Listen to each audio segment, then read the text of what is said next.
from the get-go, there's kind of a, I don't know if she can handle this kind of mentality from the men in the community.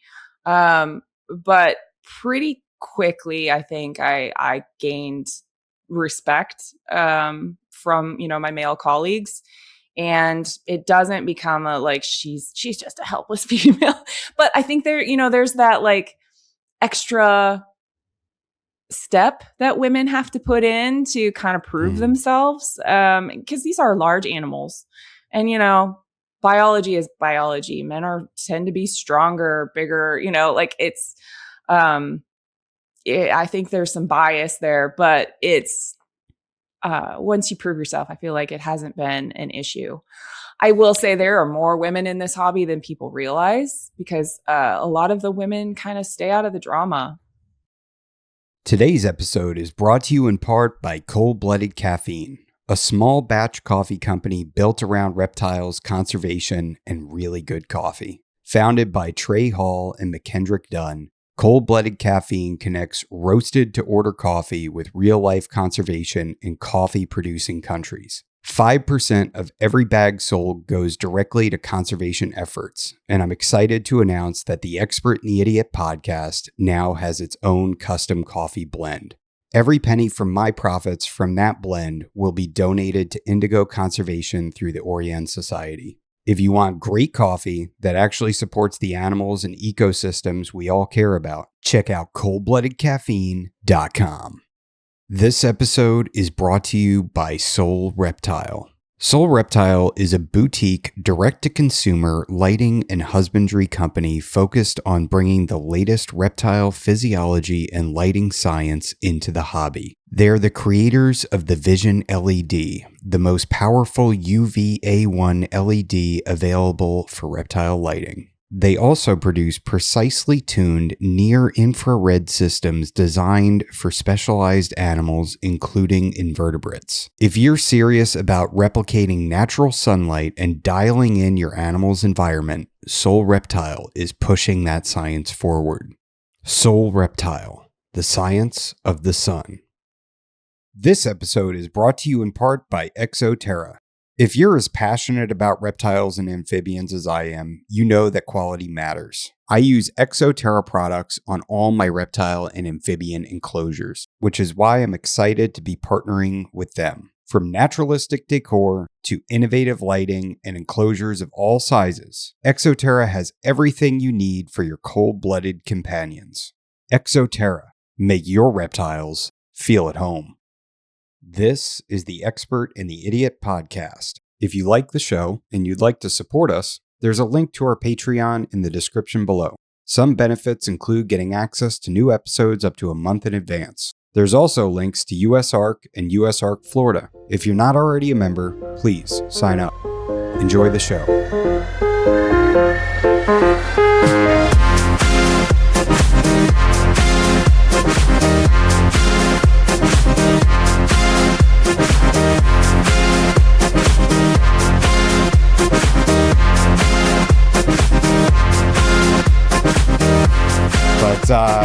All right. Well, I'm excited for this one, episode 125 with Jennifer Valentine.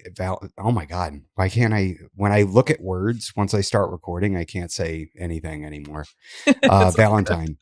Just like Valentine's Day. Yeah. Do you go by Jen or Jenny or Jennifer or all of the above?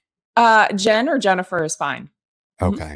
All right. I'm going to do Jen. Never Jenny. No, Jenny. Never Jenny? Okay. Never Jenny. See, I'm in Florida, so I don't know if it's a Florida thing or if it's like a utilities thing where I'm at, but everybody like adds a Y to the end of somebody's name, you know? Oh, really? Yeah, that's like, I don't know if it's a Southern thing or what it is, but it's just what we do here. So why Retix? Why what drew you to Retix? What got you into Retix? Yeah, so I've been keeping reptiles for quite a while. I think 16 or 17 years at this point. And, it was kind of just it's a pet. I enjoy it. I've got a couple of things, but we went to a reptile show, I guess it's about 9 years ago now. And I was walking through and saw the retics, and I was like, oh, let's just keep moving because I can't have a retic. They get too big and they'll eat my cat. And so that was always kind of like my stance, like, don't get anything that could eat your cat. Cause I really, I love my furry animals. I love all animals. And so, we were about to like keep going, and the lady at that booth, she said, oh, hey, do you want to meet one of these? And I was like, I don't think so. She's like, well, and I explained to her, I think they get too big and I'm not equipped for that. And she said, well, what I have here is actually a super dwarf retic. And so she's from these tiny little island localities and they stay smaller. And I was like, tiny. Yeah, I was like, okay, so tell me more. And she, explained a little bit more about them. And, I held this animal and I was like, this is so cool. Like, they have a different level of intelligence from anything I had interacted with before. And, just getting to experience that first retake. I actually bought her at the show. She's up here in this top enclosure still. Yeah, I fell head over heels for the species, and then, started diving into, the different island localities and potential sizes and, all the color morphs that come from the mainland localities, but have been brought into some of the super dwarf localities too. And it's been fun. I'm on this journey and I don't see, really an end in sight. I think, I'm going to continue to keep and breed my retics for as long as I'm able to. So here's my real quick plug for USARC. Make sure you're a USARC member, because we want to be able to keep having the animals that we enjoy and love. Absolutely.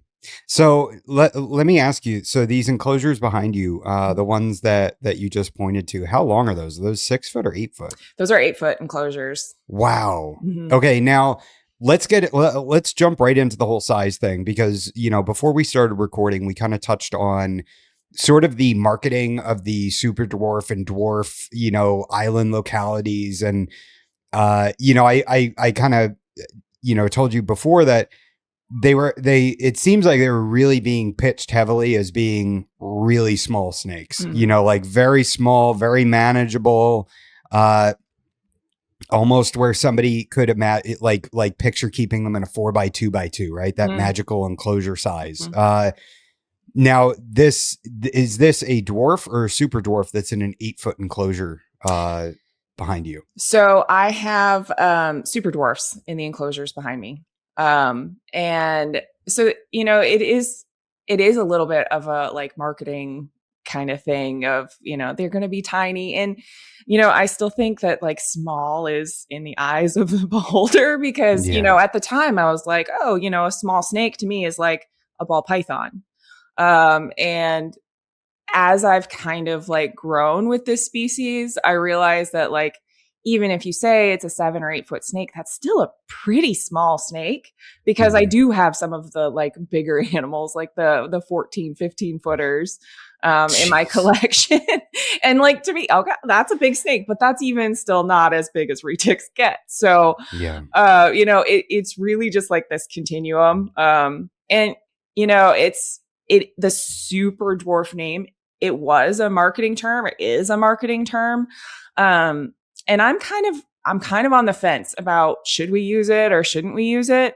Because I think it makes it easy to quickly identify kind of a class of sizes, especially for people who are newer to the retic world.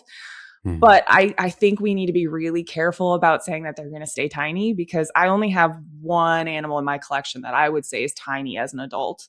And he's a pure Carrampa male who's 6 years old. And he's about 5.5 feet. So that's truly, I would consider that to be like a super dwarf. Like when if you hear super dwarf, if you were to tell me like, yeah, I have an adult retic that is 5.5 feet, I'd be like, yeah, that's a tiny ass snake. Yeah. That's a small snake for sure. He's still bigger than a corn snake. Yeah. But he's a small snake. Yeah. So So kind of walk me through the different localities. And like, do you think that we should go off of locality or dwarf and super dwarf, or are you even, does it even does the size of the parents come into play there too, where you're looking at the parents and you're saying like, okay, I can comfortably sell one of these animals to a person and kind of give them an idea of how large the offspring is going to get? Or do you find that to even be risky?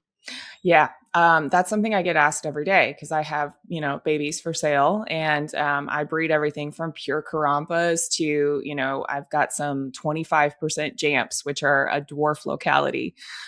75% mainland. You have to remember, if you're Wow. marketing it as 25% dwarf, there's still the other 75%. And where does that come from? It's a mainland locality. So, you know, every day people are asking me, well, how big do you think this will get? And I shy away from giving a size estimate. One, because I haven't bred these particular lines for multiple generations and, done like a feeding exercise to test how big they could potentially get. Mhm. And I think shy of doing that, you can't really predict because, as I tell people when they ask me how big do you think this will get, the potential size of an animal is a function of both genetics and feeding. So, you have some people out there who barely feed their super dwarfs and keep them really, really small. Is that healthy? Do you think that's healthy? Do you think that's the So right thing to do? I think feeding is on a spectrum. It's not you feed too much or you feed too little. It's not a black and white thing. I think you can have a healthy growth rate on a spectrum. Certainly you don't want to be starving the animal where you can like see ribs. It's nourished. And Nourished. nourished. That's the word I was trying for. Thank you, Adam. I was like, dang it, what is that word? it's morning. I don't know how to say early. Valentine anymore. I got your back. You got mine. We're good. So you don't want these malnourished animals, but you also don't want to be power feeding them where, they're starting to get fat deposits that are, real lumpy and they're not healthy at that range either. So it's a spectrum, and I don't think retic people will ever agree on the perfect like feeding schedule because we all do it slightly different. I consider myself somebody who feeds on the more generous side of things. I am not necessarily like pushing them to be these massive animals, but I also like if they're hungry, I'm feeding them, so, take that with a grain of salt because a retic is always hungry. They're But, always hungry. Yeah. I feed my animals pretty generously. And I know, some others in the community that feed similar to me and have gotten really great results with, their vitality and their breeding and growth. So, but we're never going to agree on that. And you never know, like once the customer has that animal in their hands, how they're going to feed it. So how could I possibly give a size like potential? So, a lot of times to address that question, I will say, well, the father is this age and this size. The mother is this age and this size. Depending on how you feed and what, genetic combination from those two your animal happened to get, this is, I expect them to be within that size range. Like that whole range is a potential. So, it's heavily caveated, and I know it probably loses me sales to some others who will say, yep, it stays this size. Because people want that guarantee of like, yeah, I'm only going to have a 6 to 8 foot snake because I feel like that's handleable. And I'm just not willing to say that. People want to be lied to sometimes. Sometimes I do. I think so. Yeah. And I'm, I've kind of founded my business and my brand on honesty and transparency, and I won't compromise on that. So I'm going to be as upfront and honest with people, even if it costs me a sale. Yeah. I think that's admirable because that long term, these animals are just going to be stuffed into something that's too small or and they're such an active species too. If you do tell that lie, that it's going to end up leading to the animal in subprime conditions. I mean, and even not handled because people be like, oh, it's too big. I'm scared of it. Mm. and then it stays in that little tiny cage and is neglected, and that's not healthy, not good. This episode is brought to you by Chewy. Most people think of Chewy for dog and cat food, but if you keep reptiles, you should absolutely be using them too. Chewy carries everything from all the brands you trust, like Exoterra, Arcadia, Zoomed, and everything in between. Live feeders to frozen rodents, enclosures, substrate, heat lamps, thermostats, water bowls, misters, and more, all in one place, shipped straight to your door. Sign up for Chewy Plus today, free for 30 days. You get free shipping, 5% rewards, and exclusive offers. I use Chewy, and you should too. Are you upfront with your eventual long-term cage dimensions for an animal that you're selling, where you're like, hey, this is probably going to need an 8-foot long enclosure? Like, it's an active snake that's going to get decently sized. Yeah. I don't demand that of my customers because I think, they're going to have their own experience with their animal. So I'm not going to say, oh, you need to have an 8-foot enclosure for this animal. But, we do have some of those conversations around, what kind of caging you might need. Because, frankly, my 6-year-old, 5.5-foot Karampa male, he's very happy in a 4x2x2. Sure. So, it's not always necessary to have an 8-foot enclosure for them, but I think, people need to be realistic about what they can provide and always try to provide more than, as possible. Yeah, absolutely. I mean, sometimes I wonder if I stunted my dog's growth. I have a yellow lab, and I know his father is like 120 pounds and just this huge animal. And my guy's only like 80 to 90 pounds, somewhere in there. And, the breeder was like, you got to feed him more, during this first year. And I was like, I mean, I don't want him to pop, like he's healthy, So yeah, I totally see what you're saying about just sort of everybody's going to feed differently, and that's probably going to lead to different outcomes for different individuals. And at least you're kind of keeping that honesty and kind of, you're not selling people on an idea of what could be, and right. I guess that's more important. Now, so which localities are considered super dwarf and which ones are considered dwarf? Yeah, so the super dwarf localities that are kind of generally accepted in the community are Karampa being the smallest. Madu is a little bit bigger, but they tend to stay pretty small as well. Kalatoa is one, and the one that's probably most hotly debated is Coyote. Should it be a dwarf? Should it be a super dwarf? And it's like, well, it's a subjective term anyway, to, again, like kind of define a class of sizes. I don't know if you can see her because she's in shed, but the girl that's right in this cage, she's a 12-foot male, 11 to 12-foot Coyote female. Wow. So she's a big animal. And, there's something about super dwarfs. They tend to be like more muscular, I think, than mainlands. They're really just built.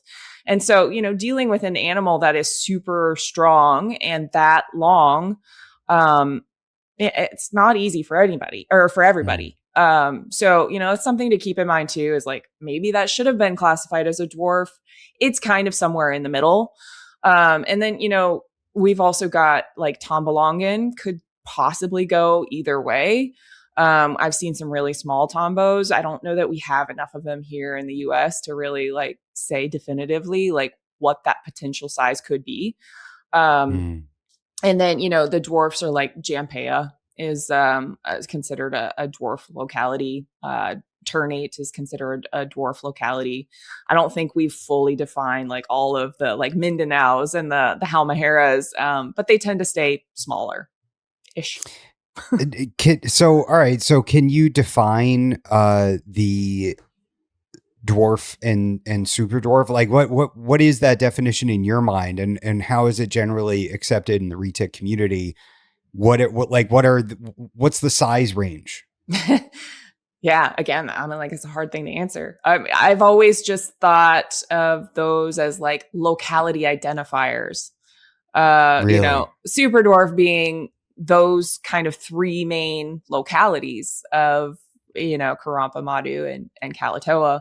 Um, but I have a full grown pure Kalatoa female who's 10 feet. So I mean, really anything, and she's a proven breeder, multi-proven breeder. So she's had her full potential. She's 9 years old. My very first Hmm. snake.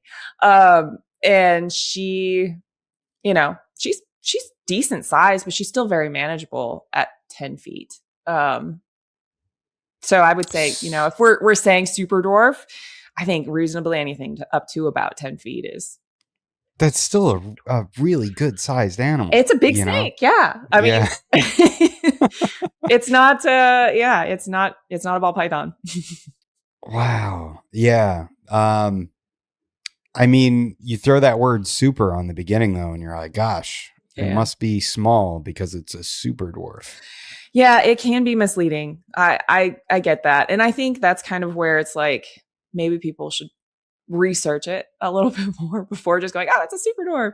But at the same time, when you throw out words like Madu and Kalatoa, they go, huh? If you're brand new to Mm, retics, like, what does that mean? So yeah. I think it's a little easier to define using super dwarf and dwarf. And we've been using those terms, collectively in retics for 15, 20 years. So it's not like it's something that just kind of became a buzzword yesterday. Yeah. The buzzword built over time. True. Yeah, you're not wrong.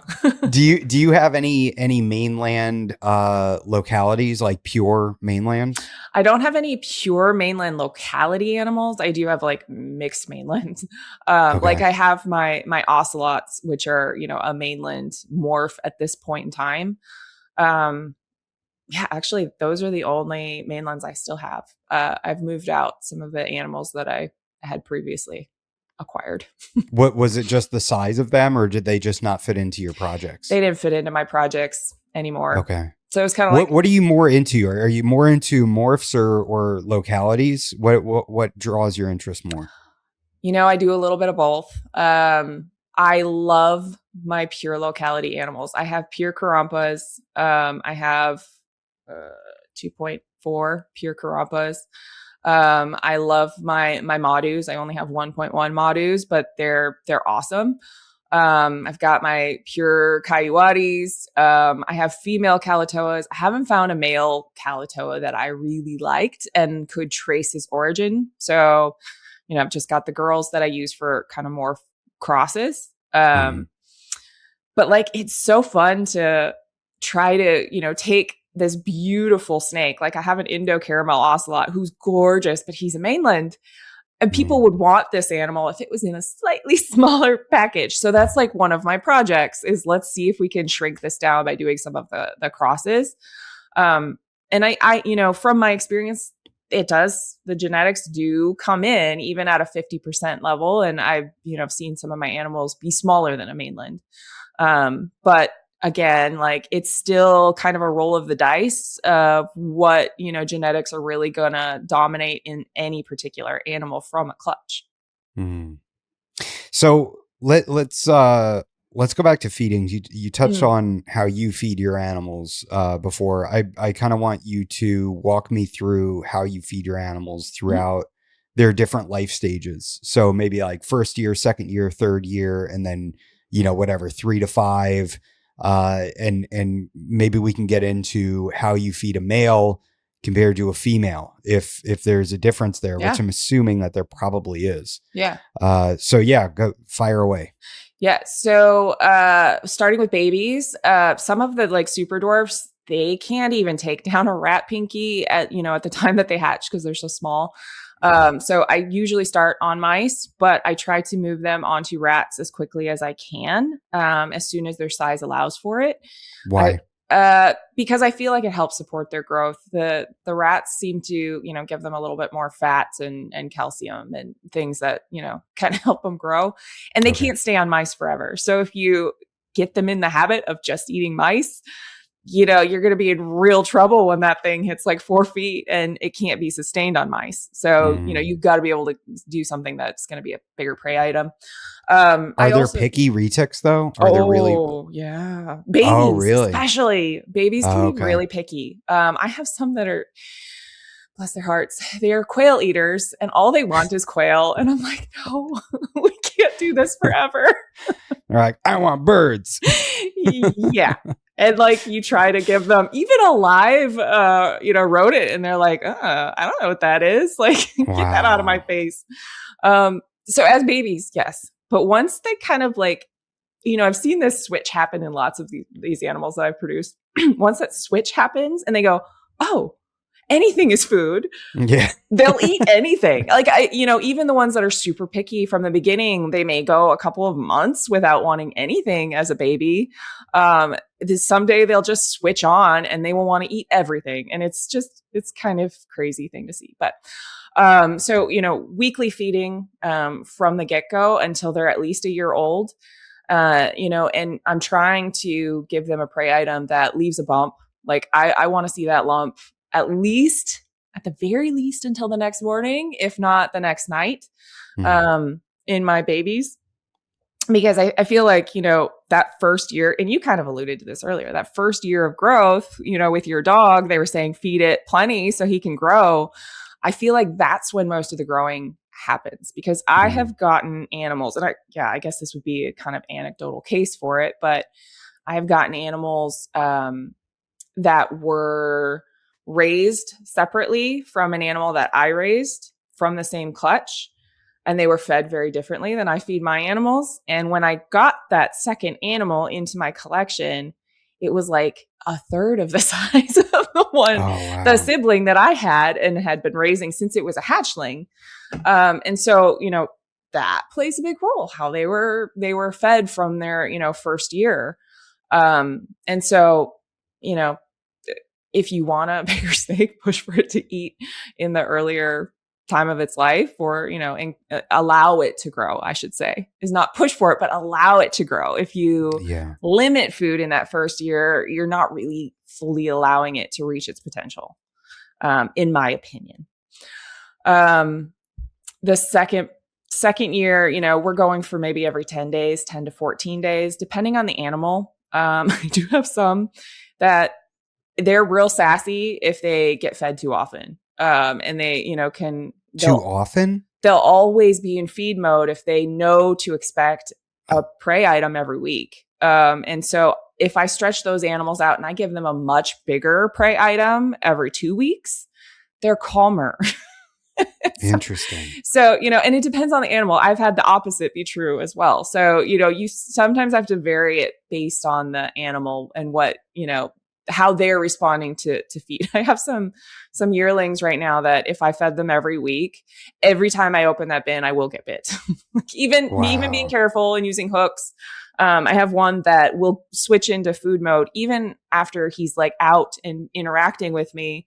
All of a sudden, he'll just latch onto my arm, and I'm like, dude, what is going on? So, and then when I changed his feeding schedule, like he became a lot calmer and more manageable in between meals. So it depends on the animal. They can take really big prey items. I know I've had, some customers come back and say, okay, I'm feeding this animal from your clutch, this size prey item.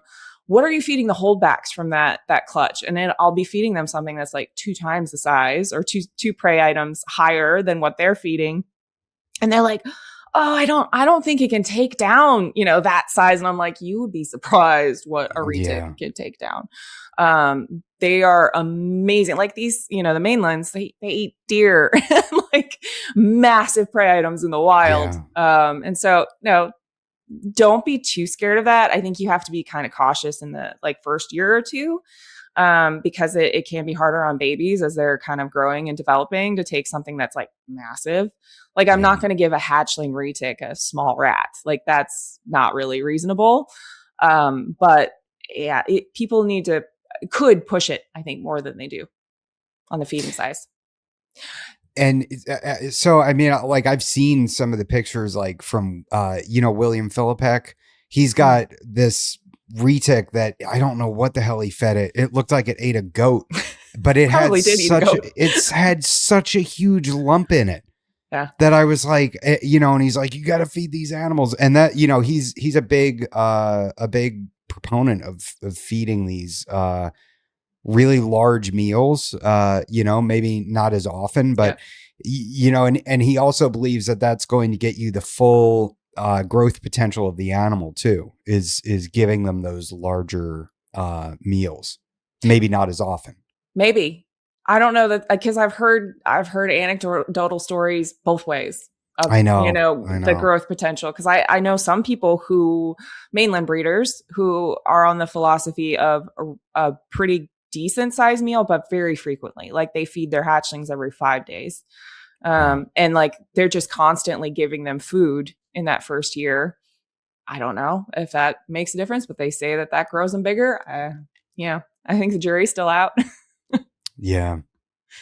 Okay. So year 3, what does it look like there? Yeah. And this is kind of where you'll see kind of a divergence between how I would feed a male versus a female is in year 3. Okay. My males, once they're getting to a size where they're starting to be mature, I do slow down their feeding. They're probably going to only get fed once every 3 weeks and, not a huge meal. One of the reasons for that, and I think this is going to be a difference too between a breeder and a keeper. As a breeder, the males are better breeders when they're not overfed. They will be more intentional, we'll say. Whereas, my females, I'm still really giving them like big meals, probably every 2 weeks if it's a female that I want to get to breed, soon-ish. There are some that I have on like 18 days and others that are on 3 weeks, just kind of depending on their, demeanor and like their body composition. You have to pay attention to how your animal is growing. Like I have my pure Madu girl here. She's 5 years old now. But she's starting to just get fat. She's not putting on any size. She's just getting, like that squishiness that they kind of get. And it's like, okay, I've got to readjust, and she won't breed for me. It's so frustrating. Like she will not cycle, even at 5 years old. So, eventually she will, but, so you got to pay attention and adjust for each individual. So there's really no like perfect prescribed feeding schedule. I'm just kind of watching their behavior and watching their body composition and adjusting accordingly. I mean, I've got some of my older animals, like my 8, 9, 10, 11-year-olds, they eat once a month, but it's a good size, like prey item. Like, I've got a 12-foot girl. She gets 4-pound rabbit once a month, and she's actually kind of heavy, on that. So I probably could even cut back a little bit there. So, at a certain point you have to slow down, because they're not going to continue just to gain length. I do believe fully that retics will continue to grow until they're 10 plus years old, but it slows way down, after that, like 9, 10 point. So once they hit that 3-year-old mark, you're slowing males down to every 3 weeks, and females are, I'm sorry, you said the male number, and then I was just deep in thought on that. It depends on the female. It could be every 2 weeks. It could be 18 days. It could be 21 days. It depends on her and her growth and, kind of where I think she's at in potentially cycling that year.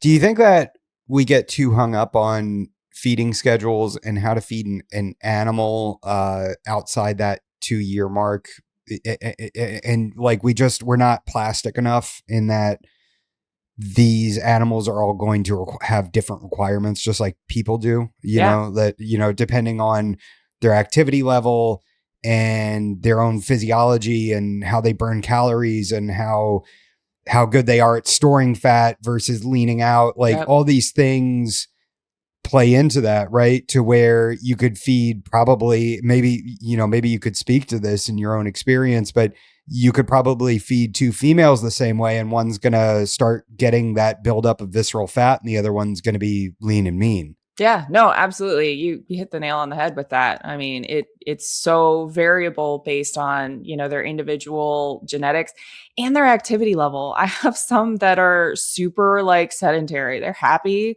to always just chill in the corner, even when Mm, I'll come up and check on them at night, like they're not doing much. And there's others that are constantly moving. Like they're constantly just, same for males and females. I don't think it's any, one particular gender. I think it's an individual preference. Some of them are more active than others, and you've got to adjust for that. Um, and if you don't, you may end up with a snake that gets obese because you've got yeah. this sedentary animal that you're like set in this feeding schedule, but they're just not burning off the calories you're giving them, and so that can end up leading to obesity. Yeah, I think, I had asked I had Kara Norris on from bloodpythons.com, and I remember I asked her about feeding, and she said you have to feed the snake in front of you. Exactly. And it's so well put, and Mhm. now it's if you go through your collection and you think that way instead of thinking, oh, it's been 2 weeks, therefore it is time to feed this snake that is now getting morbidly obese. Probably a lot better if you go through and you go, that snake is getting pretty tubby and it doesn't need to eat for maybe another 2 weeks, Yeah. and Yeah. just get to be okay. I mean, I did my first winter fast with my collection, and they ate once between October 26th and I think mid-February, and they looked like the same snakes. Yep. It's incredible. It was just less cleanup on my behalf, so yeah, I mean, and do you fast your animals? Is there a period of time where they go off of food? For the retics, no. I mean, I keep colubrids as well, which I brumate over that period of time. But no, the retics, they kind of eat year round. If I'm really working on trying to get a female to cycle, I will be strategic about how I feed her, which may include fasting her for a little while. It depends on the girl, though. I have some that'll cycle no matter how you feed them, and Okay. others that like I can't force them to cycle even if I wanted to. Yeah, yeah. Are there times of the year that you ramp feeding up intentionally to try to get the cycle, or like what does that look like if you are trying to use that lever to trigger a cycle? Yeah, so I think that retics will breed year round, and it really depends on where you live. I'm in, Houston, Texas, and last year I had a super early season because we had a really wet summer. We had lots of thunderstorms coming through all summer. I had animals cycling as early as like May. Mm, And, usually people think of the retic breeding season as starting in like September, or October, but I already had multiple clutches on the ground by that point in time, just because of where I live. But, so you kind of have to pay attention to that too. And, people, I have mentees that I mentor in retic breeding, and it's like, I can't write a book and yeah. give you a prescription of how to breed retics because some of it is just paying attention to what's happening around you and kind of understanding what physiological cues they may get. Usually, my females will signal me when they're starting to get into their cycle. And so they'll get really, really hungry, Mm, and so that's when I'm like, oh, you're acting different. You are acting like you want to eat me constantly. So let's up your food. And usually that will trigger the cycle. There are other females that they kind of act the same all the time. So I have to just palpate them year round to understand when they're starting to build because they don't have as much of a behavioral change with it. wow. So it's all, kind of based on the animal. Can you kind of get into more of that? Can you elaborate on that a little bit more, just on reading the individual animals Mhm. and learning how to read your animals, and understanding the fact that there is no set way to do this that you can just follow steps 1 through 12 and then you'll have eggs Yeah. or baby snakes? Like, can you kind of, build on that a little bit more? Yeah. So, when we think about this biologically, like what does a female need in order to reproduce? And she's going to need some fat stores. So, there's going to be an energy component to this. And so what I see from my females most of the time is that at the very, very, very cusp of them starting to build follicles to a point where like you're not going to really feel them if you palpate. It's, tiny, tiny follicles. They're going to get super hungry. You're going to see a behavioral shift. A puppy dog, sweet female, might all of a sudden be kind of bumpy and jerky with you when you go to get her out. She may be at the front of the glass more, or even hitting the glass when you walk by, because she's like, food. I need to build these calories so that I can produce offspring. So those are some of the things that I kind of watch for, is just a behavioral shift. Some of my females are not as like calm all the time. So it's a little harder to tell with some of them because they kind of are just that way all the time. But people talk about male retics being the dangerous thing all the time in breeding mode and all of this. And it's like, I think people underestimate what a hungry female retic could potentially do. Like, those are some of the scariest interactions that I've had.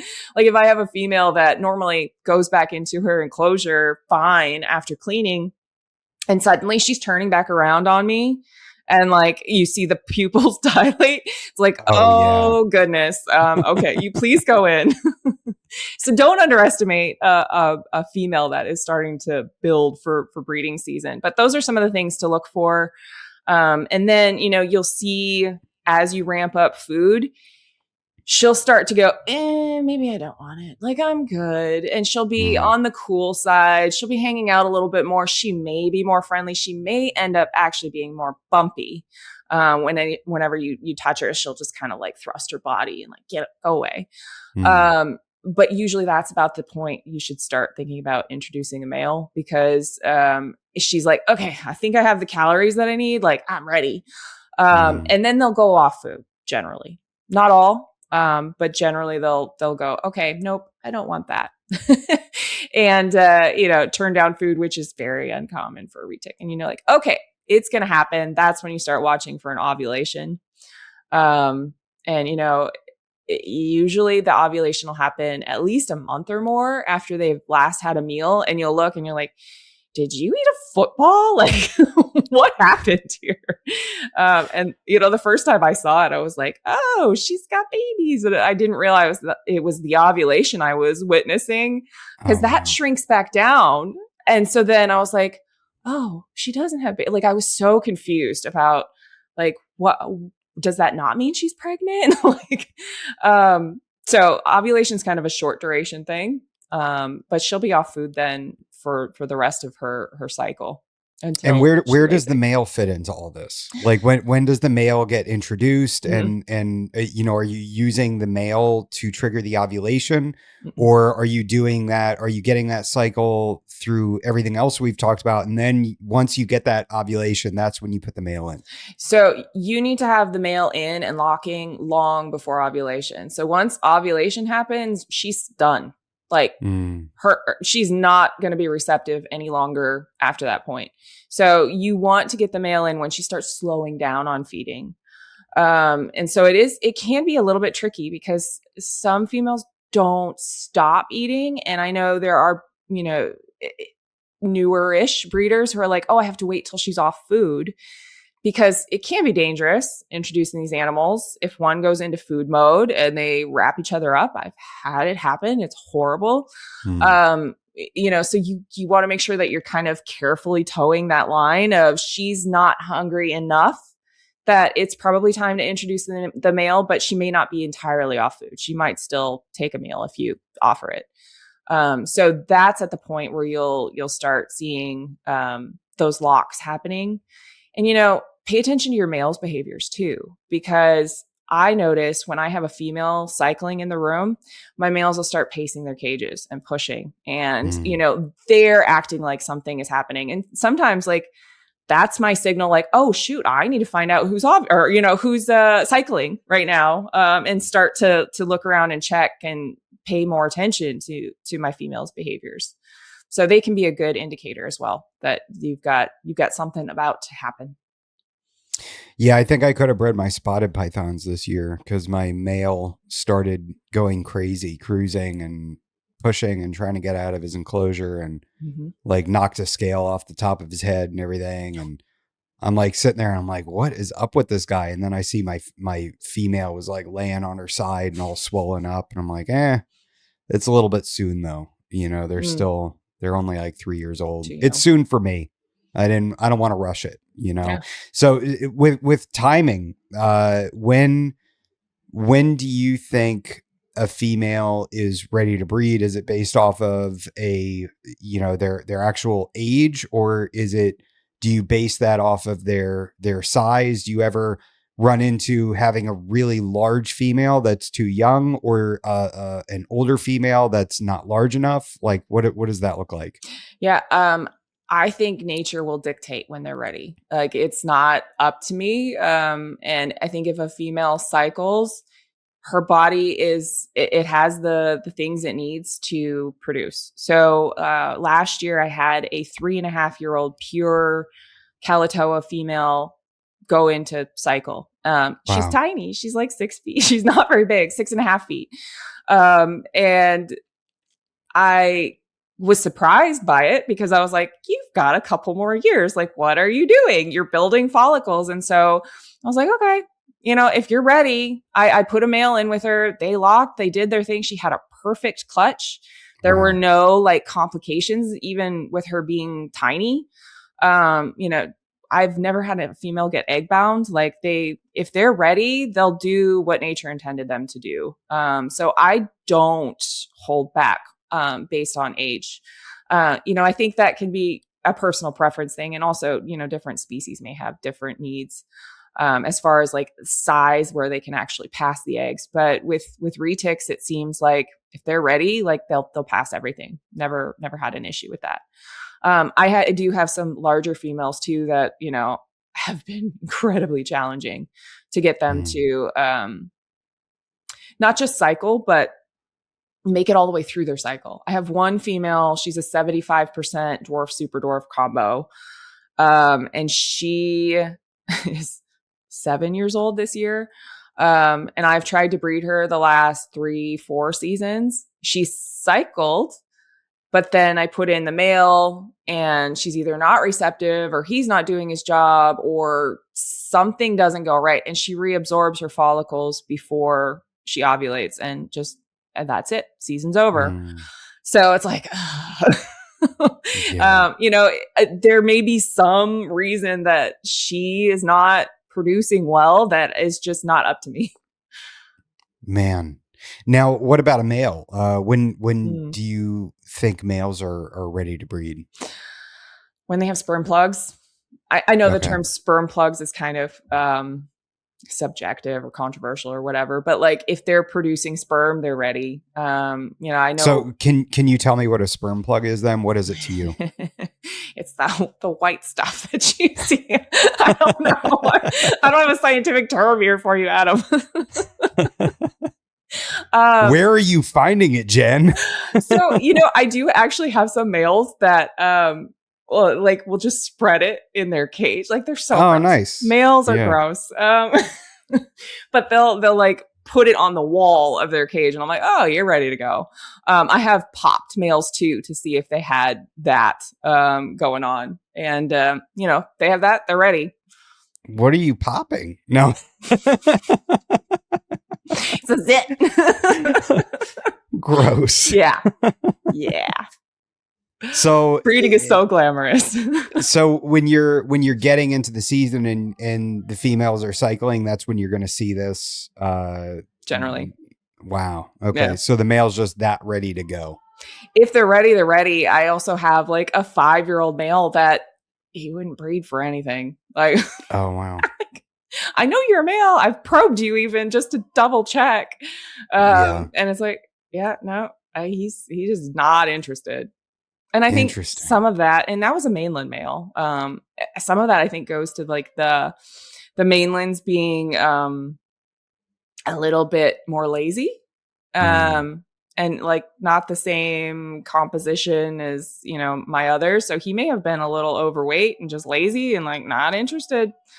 Like I'm Yeah. good to not breed, you know. Yeah.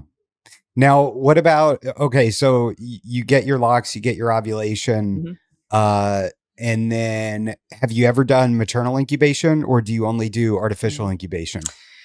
Yeah, I have not done maternal incubation. One, it scares me a little bit Sure. that I would Yeah. screw something up in the environment, Hmm. and that it wouldn't go perfectly, like wouldn't have the humidity perfect or something. But also, like, I want to get my females back on food as soon as possible because, by the time they lay their eggs, sometimes it's been 4, 5, 6 months since they ate last. And so I don't want them to go, remember, retic eggs, they can incubate for almost 3 months. I don't Wow. want them to go another 3 months without food before, so it hurts their body condition, I think. Um, Mm.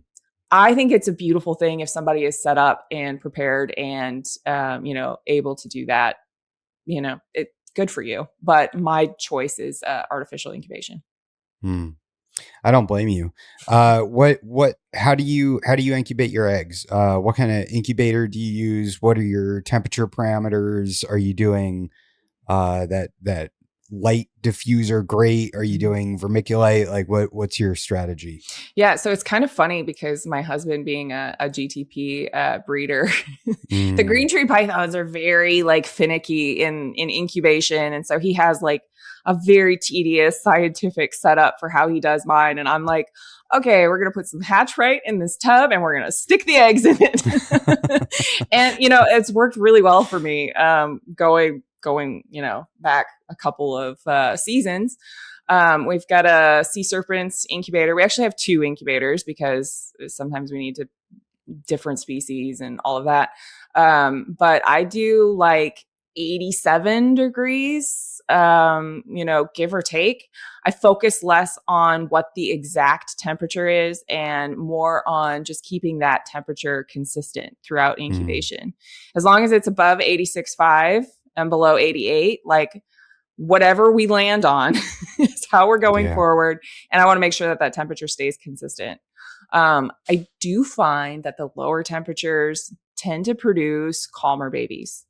So interesting. going a little bit longer through incubation, they come out real fat and happy because they've absorbed all of their yolk.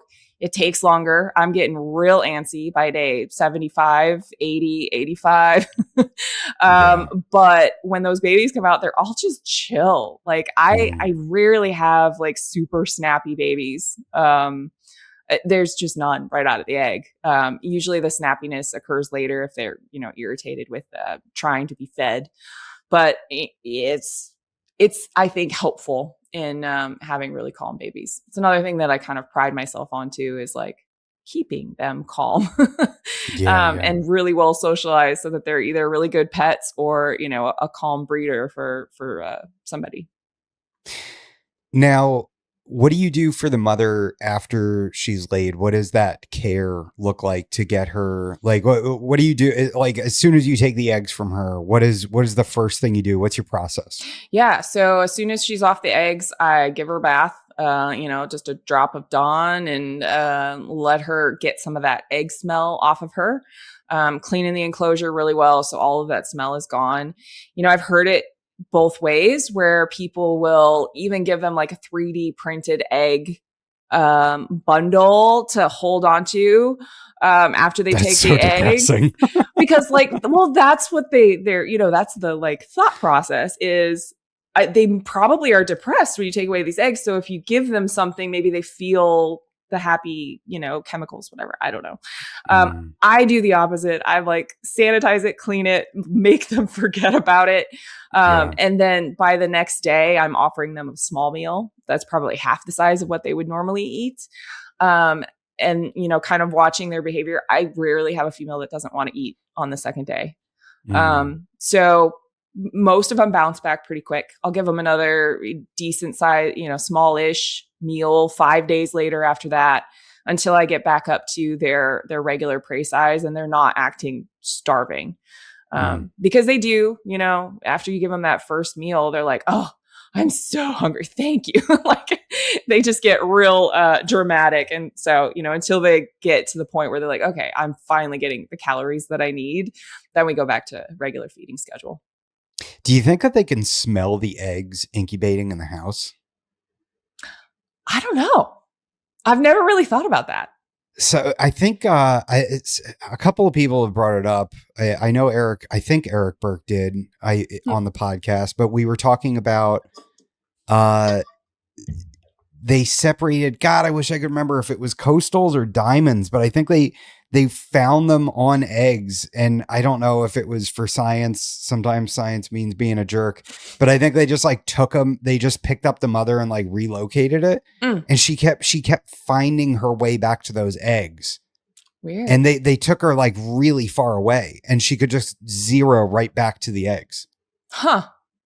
Interesting. Which is wild. So like it makes me wonder if the incubator is in the same household, if they can, if the air conditioning kicks on and they're like, oh, I can smell my eggs out there somewhere, Maybe.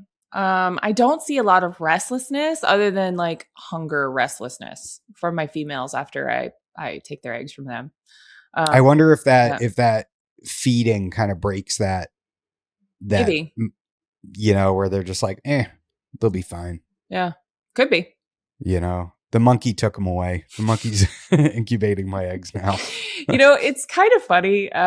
They probably do think of us as monkeys, but like they are very intelligent species. And they know me and they know routines. And like, I get kind of the same behaviors from them if I stay within like a routine that they understand.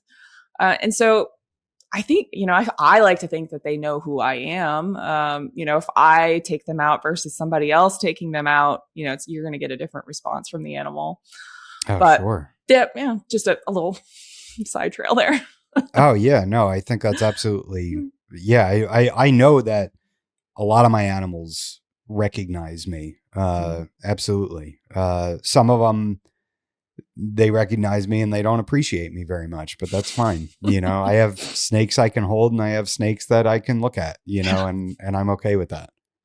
Do you have any that are kind of, that you just know that they don't like being held, so you just leave them be? Yeah, I do. I have a female that, she would just rather be left alone. And when she comes out, she's scared. Like I can tell it's not I want to hurt you. It's like I feel uncomfortable and I need to get away, kind of thing. And so with her, we have very calm, slow, putting you in the bin to clean your enclosure. And then as long as things are, kind of predictable for her, she's okay. Like she doesn't get super defensive or try to run or musk me, which, oh my gosh, the musking incident when I first got her was like, it was like a murder scene in my snake. Oh, so she's like a Timor python. Yeah, it was bad. It was really bad. And she was already like 8 feet when I got her. So it was a big mess.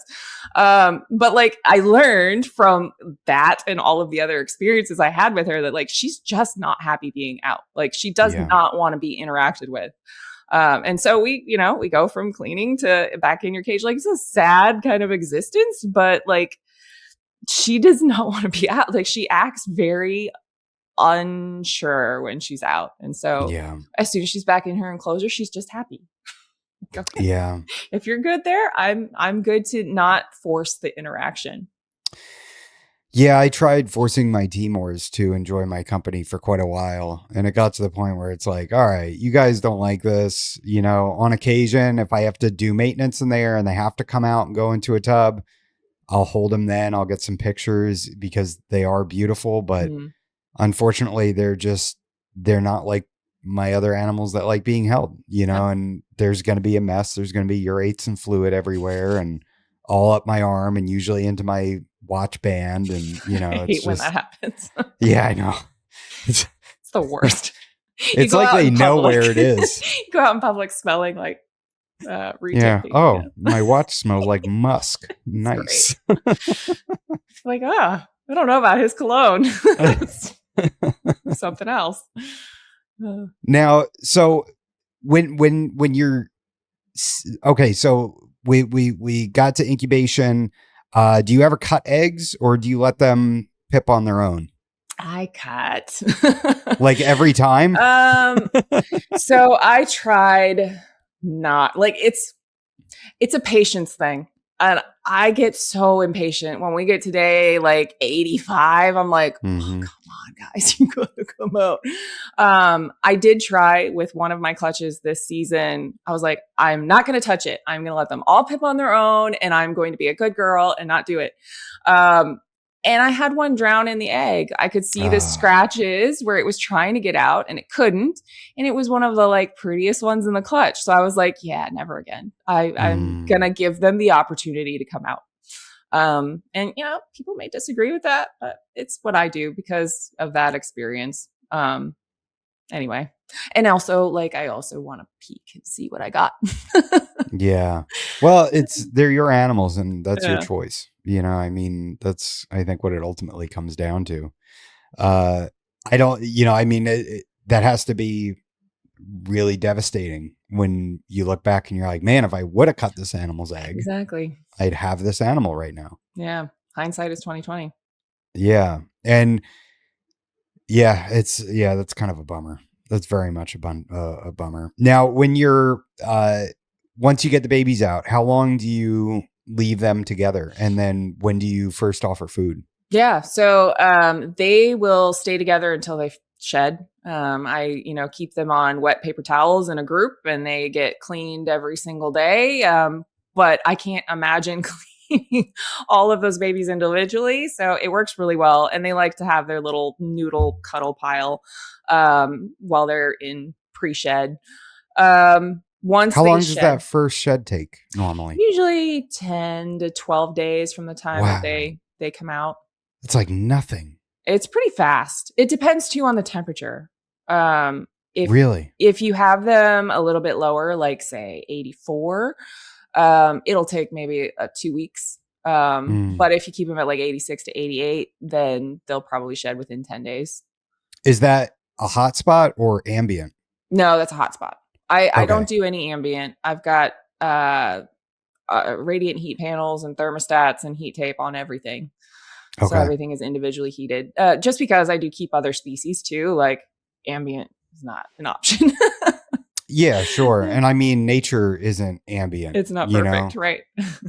Yeah, I mean, like I go outside right now, maybe it's 78 under a tree in the shade, and out in the sun, it's 115. Right. Like gotta give them a gradient. Yeah, I wholeheartedly agree with that. And also, like, now, do you keep your temperatures constant throughout the night, or do you have a night drop? I don't do any night drops, but I think some of that happens kind of intrinsically with the house, because they're in my home. There are going to be some fluctuations in the house that change their temperatures at night, but I don't intentionally drop anybody's temperatures at night.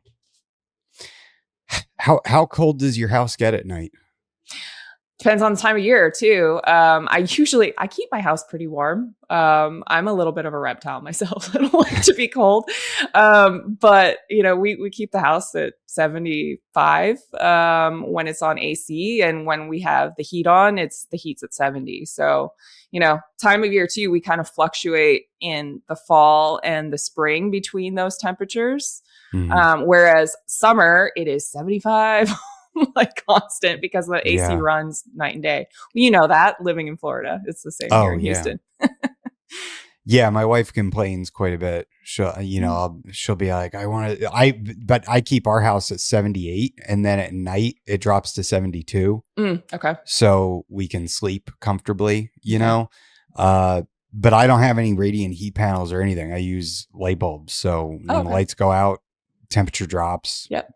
And it is what it is. I haven't had any adverse issues. The only thing I ran into was with my indigos, who I tried keeping ambient room temperature, and it got too cold during the winter and my female puked.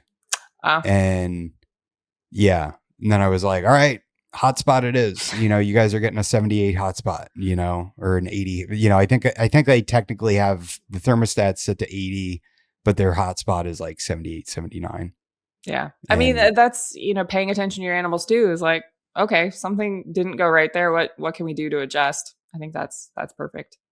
yeah, you have to be able to just, you know, keep on going, figure it out. Do you run into any regurgitations? Do retics ever like puke up hairballs or anything? Do It they do that? happens very rarely. But I have had it happen over the years, and it's, I've not always been able to figure out exactly why. If like nothing has changed in their environment, their temperatures are good. Like sometimes I think it might be a bad rodent Mm. that causes it, but it doesn't happen very often. Like I can think of in the last 5 years twice that it's happened. Oh wow. Okay. Yeah, I had one of my Timors puked up a hairball, and it was really weird. It was just hair. It was a like a pellet of hair, Just and I couldn't think like a digest it for some reason. yeah, and it didn't smell either. It was just this random hairball, and I'm like, all right, maybe I'll cut back on feeding for a little bit, give you a little break. But like, it didn't. At first, it concerned me, and I'm like, this isn't a regurg. This isn't like a partially digested animal. This is just a pile of hair, Yeah, And I weird. think of like a little bit of a tail, like a little curly Q of a tail. It was disgusting. It's always so delightful. It is. Yeah. Who is this over your shoulder? What is that? The fourth cage down? I don't know how high you're. Yeah, that one right there. Oh, that's Sansa. She is my pure Karumpa female, who laid eggs for me this past season. She's very pretty, and she wants to get out very badly. Yeah, I think she's starting to think about building up her cycle too again. Last year she started cycling in June, so it might be coming soon. We'll Are see. you a record keeper? Like, do you have records Mm. so that way you can track your females and kind of understand, is it just like sort of one extra level to your breeding projects that you're paying attention to them as an individual, but then you can reference records and be like, oh, this tracks because last year it was this time. Absolutely. I use Husbandry Pro for everything, and I love like I wouldn't be able to keep it straight without it. So like as I talk about, I've got to change some of these feeding schedules for each individual animal with, as many animals as I have, that would be impossible to keep straight in my brain. So I use my app, and it reminds me when everybody needs to eat and what feeder item I have them on. Mm, So I can just go in each day and go, okay, I need to feed so and so, so and so, and so and so, and these are the feeders I need to pull out for them. wow. But in that app too, I'm able to track pairings, ovulation, reproduction events. I can keep egg weights in there. I can keep, how many slugs they had. All of those records are in there, so I have something to reference back to if I need to. How much does that is that like a subscription for that app? It is. Or is It's it not bad. I want to say it's like $75 a year. It's okay? it's not super expensive, and for the size of operation that I'm running here, like it's a must have. Like I don't know what I would do if Husbandry Pro went away tomorrow. Like I have all my records there. Wow. Like I would be in big trouble.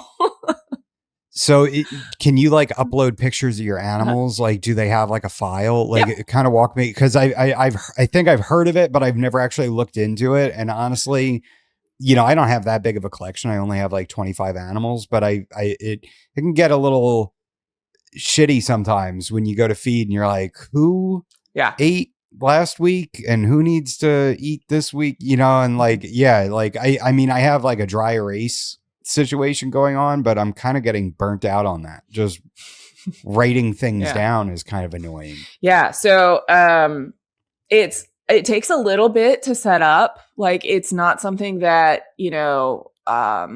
just like a pet keeper would go in and I'm going to mark that it pooped. I'm going to mark, those things are pretty intuitive after you get it set up. But once you're set up, it's, I lost my train of thought.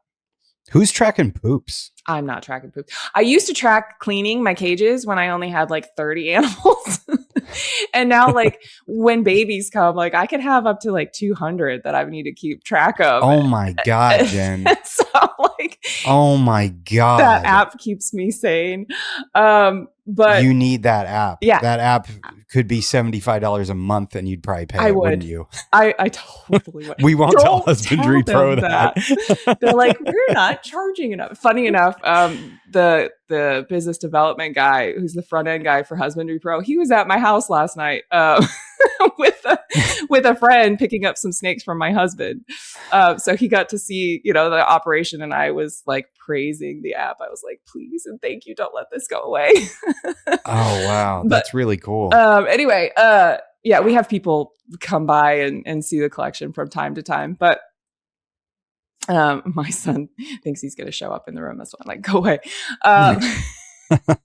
He was like sneaking. Anyway, yes, you can upload. Sorry, I keep getting sidetracked here, but you can That's upload what we pictures. do. That's the whole point, is getting sidetracked. Yes. You can upload your pictures. You upload all of the genetic information. You can have lineage tracked in there. You have, your feeding, your sheds. I do record all of the sheds. And the really beautiful thing about it too is when I sell an animal, I just click export info sheet on it, and it gives them this beautiful information sheet that says a little bit about me. It has my contact information on there, my business logo, a picture of the animal that they're buying, a picture of the parents and their parents' genetics, and then their full feeding and shed record. So, this kind of goes back to my pillar of like transparency. I feel like providing all of that information to my customers is, my way of saying very transparently that this is how I've been caring for this animal since it was born. Like, now, I'm passing the torch to you. So what is the value in tracking sheds? Is that more for the keeper that's buying a baby animal? Are you doing this for, like, obviously I could see the value in tracking maybe the sheds with the females, but do you track the sheds of males as well? And like, what benefit does that give you? Yeah, I do. Because I think it does give you some insight into how the animal is doing. I expect my animals to shed around every 45 days until they get much older. Then it's usually like every 2 months. But like, if I go back through my records and I see, this animal hasn't shed in 60 days. It's 2 years old. Like, that's unacceptable to me. Like, I am not feeding it enough. So, like, that might be something that triggers, okay, we need to do something different because you're not shedding on a regular basis. Or I have had situations where an animal was shedding once a month. I'm like, what's going on with you that you need to shed? Like, is there something you're trying to heal? Because, snakes will go into a shed cycle if they need to heal on something, and that might warrant additional investigation into why are they shedding so frequently? Am I feeding them too much? Yeah. So, it's a helpful data point. I'm kind of a data brain kind of person. And so having those data points is helpful in kind of deducing what the story is. What did you find out with that animal that was shedding every 4 weeks? Did you find like an injury or something? In that case, I was feeding it too much. It was just rapidly growing. You're like, wait a minute, he's eating every 3 days. What happened here? Yes, this is too much. What does feeding day look like for you with having up to 200 animals at one time? Like, how many days a week are you feeding? Feeding day is every day. Oh my God. With so many animals on different schedules, I tend to, and honestly, it makes it easier for me too, because you can't feed 200 animals in a day and do it well, in my opinion. So having them kind of batched and broken out and happening at different times, it makes it a little more manageable for me. But, as far as like a particular clutch in a particular rack, I try to make sure that that's happening all at the same time on the same day. Because if that starts getting broken out, it can get hard to keep track of, and like, who am I feeding? I do name all of my animals, even the babies that I have for Oh sale. my God. So they're all individuals to me. And so it helps me too with like, oh yeah, Pop-Tart had that thing. Like I need to go back Oh and, yeah, and check them Pop-Tart's out. been shedding every 4 weeks. Instead of, like Orange Glow number 17, it's not as memorable as, having names. And also That's I incredible. think it's fun for the customer experience too, because then they have something specific that they can reference. And we know we're talking about the same thing because it's not Yeah. like, oh yeah, that one Orange Glow male you have. It's exactly who it is. It's Pop-Tart. You seem like such a kind, personable person. Are you in contact? Like, do you form friendships with a lot of the people that buy animals from you? I do. I truly, it fills my cup making those connections with people and being able to support somebody who's, newer in the hobby. I have a bandwidth too. There's only so much I can Yeah. do in a day as, a mother, and I work full time as well. Like this is kind of a side thing for me.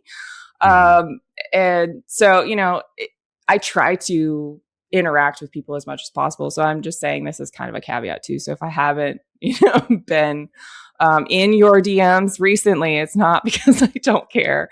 But it's, I have people who are real close friends that I talk to regularly now and they're customers too. What is your process for finding or what is your process for selling to a potential buyer? Like, do you just want to see the cash and you're good to go, or do you feel them out a little bit and try to get a sense of who they are as a person and as a keeper? Yeah, there's always at least a couple of questions. Like I'm not one to have a script of, okay, I need to know the answer to X, Y, and Z before I will sell you this animal. It's really kind of feeling out where they are in their journey. I want to know, hey, have you had retics before? Do you have other reptiles? Depending on where the conversation goes, if they leave me with that, kind of feeling of, I don't know, then I'm going to probe deeper.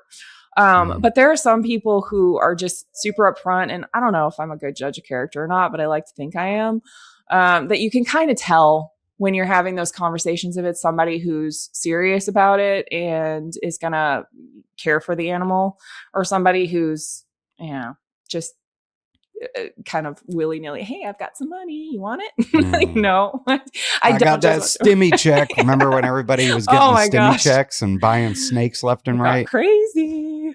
Yeah. But no, I have turned down sales too. Like if I don't think you're a right fit for my animal or an animal at all, like I will say no. Respectfully. Do you like creep on them on Facebook and like see what they got going on and be like, boy, that gecko is not living its best life?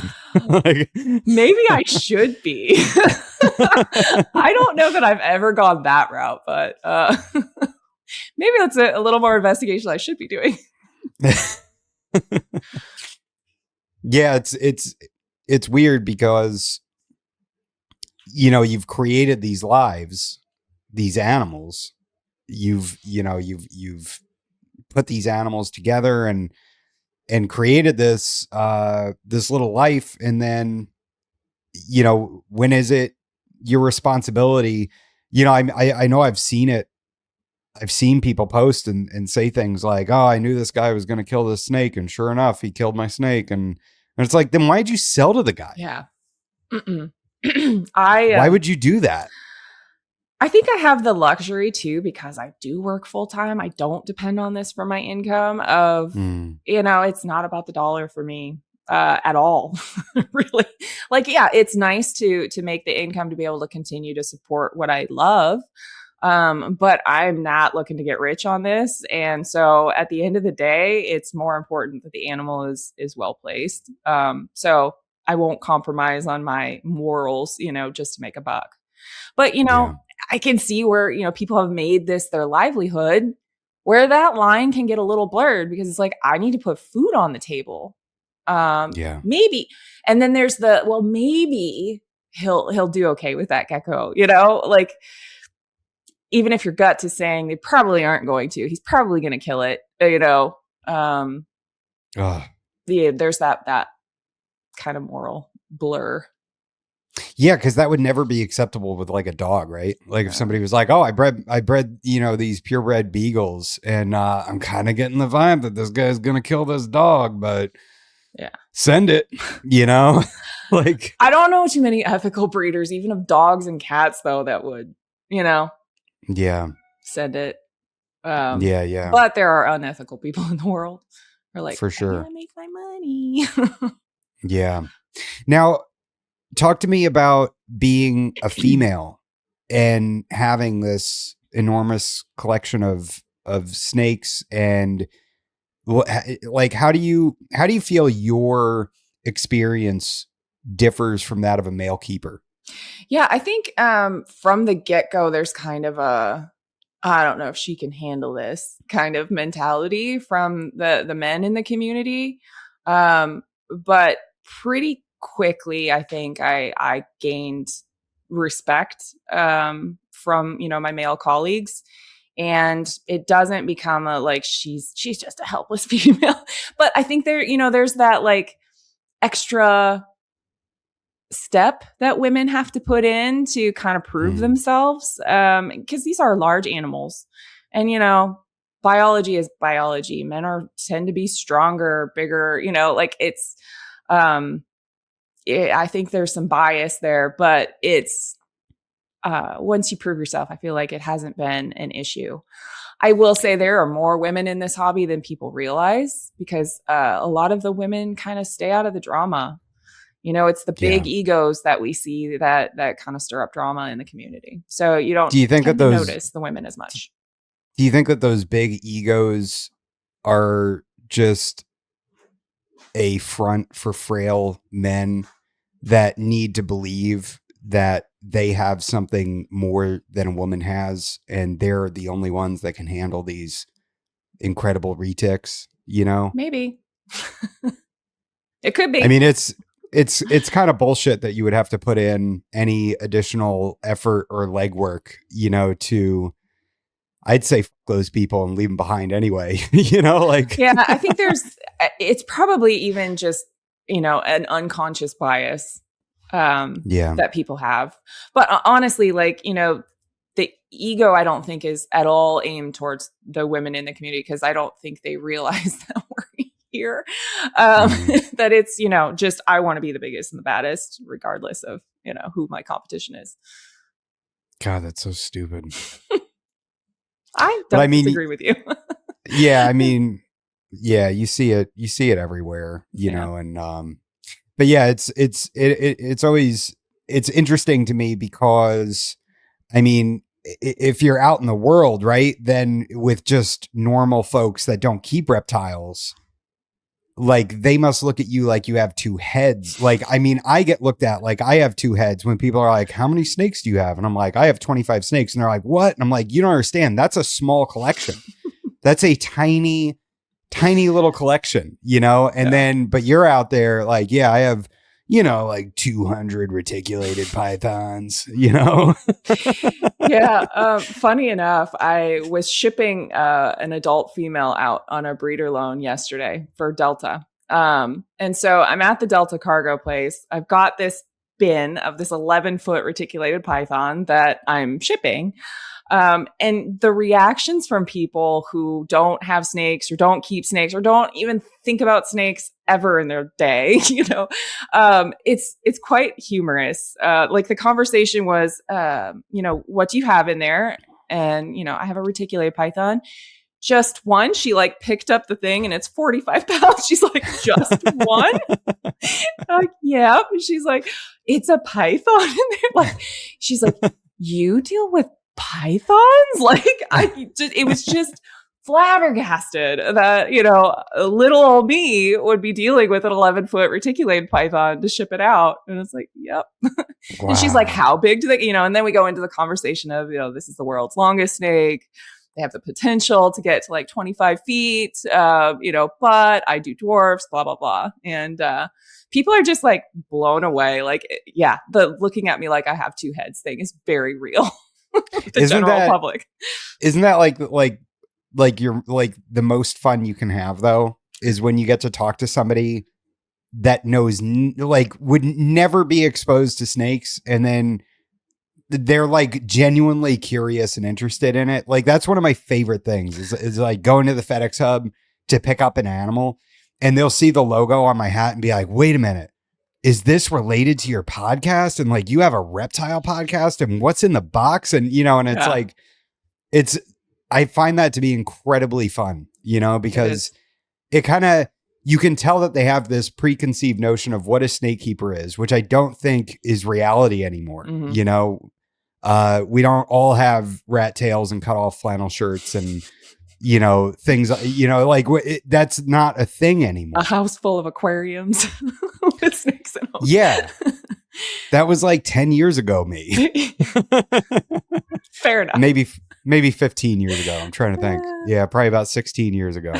But yeah, I mean, the hobby has just evolved so much to where there is no, in my opinion, there is no typical snake keeper anymore. Mm-mm. It's academics. It's moms, it's dads, it's, it's just people, and that's what's so fun is when you get to talk to these people in an educated way and not be like, yeah, that's my python right there, exactly. It's just more like, no, these are incredible animals, and they scratch that itch for me. They give me a greater purpose and fulfillment in my life. Yeah. No, absolutely. I'm totally there with you. And on the, FedEx note, I love my FedEx lady. That's always there when I drop off because she sees me pretty much every week. She's always like, what you got for me today? And like, there'll be times there's other customers in there that she'll be like, do you need a snake? This is your lady. Like she's become my little, sales sidekick there. It's really funny. That's hilarious. Yeah, I remember picking up my Argentine boa at FedEx, and I think she was about 5 feet when I got her. And I remember opening the box, and she just like periscoped out, and everybody was like, the reaction. Oh my but God. it was so cool, because you see that fear sort of turn into like a curiosity, and it's. Which I think is probably like, did you experience that when you were a child? Like can you remember getting interested in reptiles or that moment when you sort of got that curiosity or that bug? Yeah. When I was a little girl, I'm a millennial, so I was an outdoor kid. We got locked out. And I was like, go play outside. And so it was the snakes in nature that I found that, really kind of fascinated me. I was, I could sit there for hours playing with a garter snake that I found. And so I think that was kind of my first, introduction to reptiles and like falling in love with them. But I couldn't have one. My dad was deathly afraid of snakes. And so it wasn't until my adult years that I was able to get a snake of my own. Same here. Yeah. They ended up caving on lizards. I was allowed to get lizards, but never the snakes. And look at what they've done, I really think that depriving a child from having that snake when they're childhood will just make them obsessively collect snakes as an adult. I think that's a real thing. For sure. I mean, I think the millennial generation in general was always told you can have that when you grow up. And now we have houses full of animals. Yeah. And we're like, look at what you did to us. Exactly. If we can afford a house, it's going to be filled with snakes. Yeah. And in my case, cats too. I have cats. We're going to get into breeding Maine Coons. So we've got a few Maine Coon cats. That's cool. Yeah. They're fun. Yeah. They're like big. Giant. Yeah. So where did you grow up? Have you been in Texas your whole life? No, I grew up in Minnesota. And so, the 6 months of winter was really brutal. But in the summertime, the snakes that you could find around that area were all pretty friendly. Like there isn't anything majorly dangerous out there. But I moved to Texas for school. I went to Texas A&M and I just never left.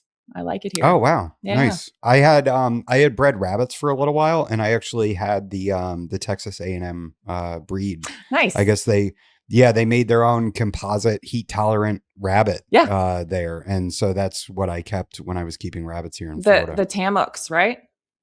Or was it a different one? I don't know. The lady told me Texas A&M. So okay. That, yeah. It's actually the species of rabbit that I feed because I have a local rabbit lady who breeds them. So that's nice. They're so damn cute. They actually make really good pet rabbits. Yeah, they're friendly. They're adorable. Mm-hmm. Especially once we reproduce them, and my kids were essentially in charge of like changing their food and watering them in the morning, and they would go into each cage and socialize with these babies. And it was devastating when slaughter day came. Oh. Like I couldn't, and like we kept one holdback male, and my son will still like cry at night because like I didn't slaughter him, but when we sold the operation, the male went, and hindsight, I'm a bad father. I think that's what it is. Like I feel like we should have kept that rabbit, but man, it just keeping rabbits outside in Florida is bad news bears. Like it brought in so many rats. Oh, we're just surrounded by palmetto forest and oak trees, so like easy. There's food on the ground brought everything in, and it was just disgusting. I kind of wondered if you're bringing in the local Burmese pythons too, with the smell of the rodents and the rabbits. That would be incredible. But I think we're like north. 30 minutes away from where the Burms are at. Okay. They're not in our neighborhood yet, but God willing, climate change, they'll end up here. It's gonna get warmer. Yikes! It would. I wouldn't hate that. I wouldn't hate seeing a Burm cross the road. It'd be interesting. They're already here, so I mean, there's no. They might as well be in my neighborhood. See cool snakes.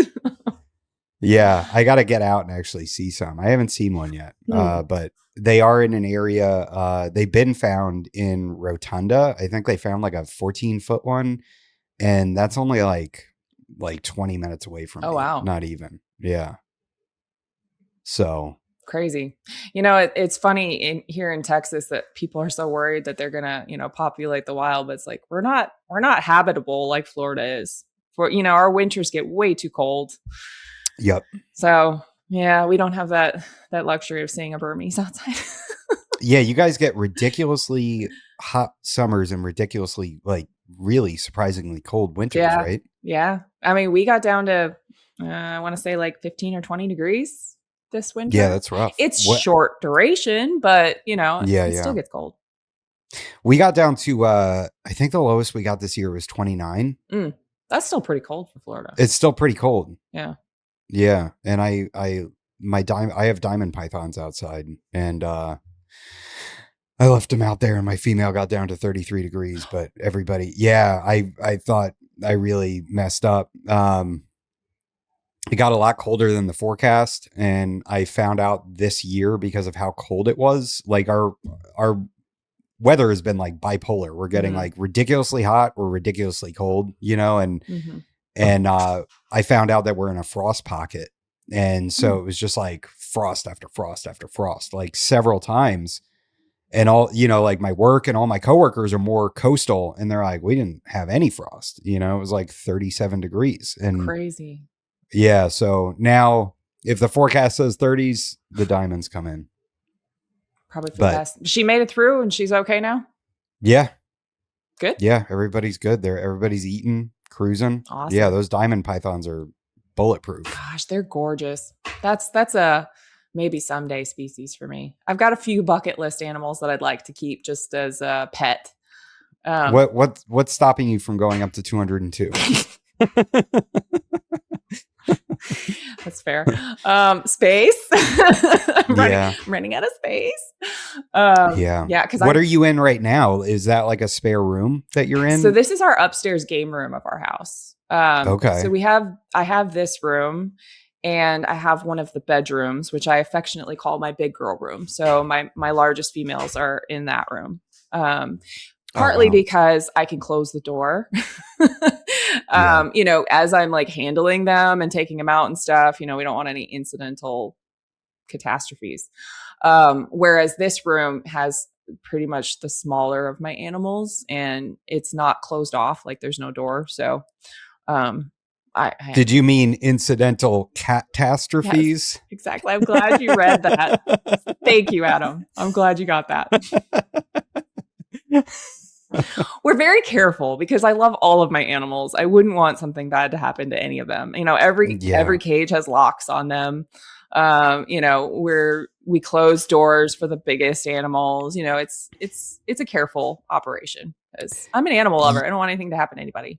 You have snakes that could potentially eat one of your cats, right? Mm-hmm. Oh my God. I do. Wow.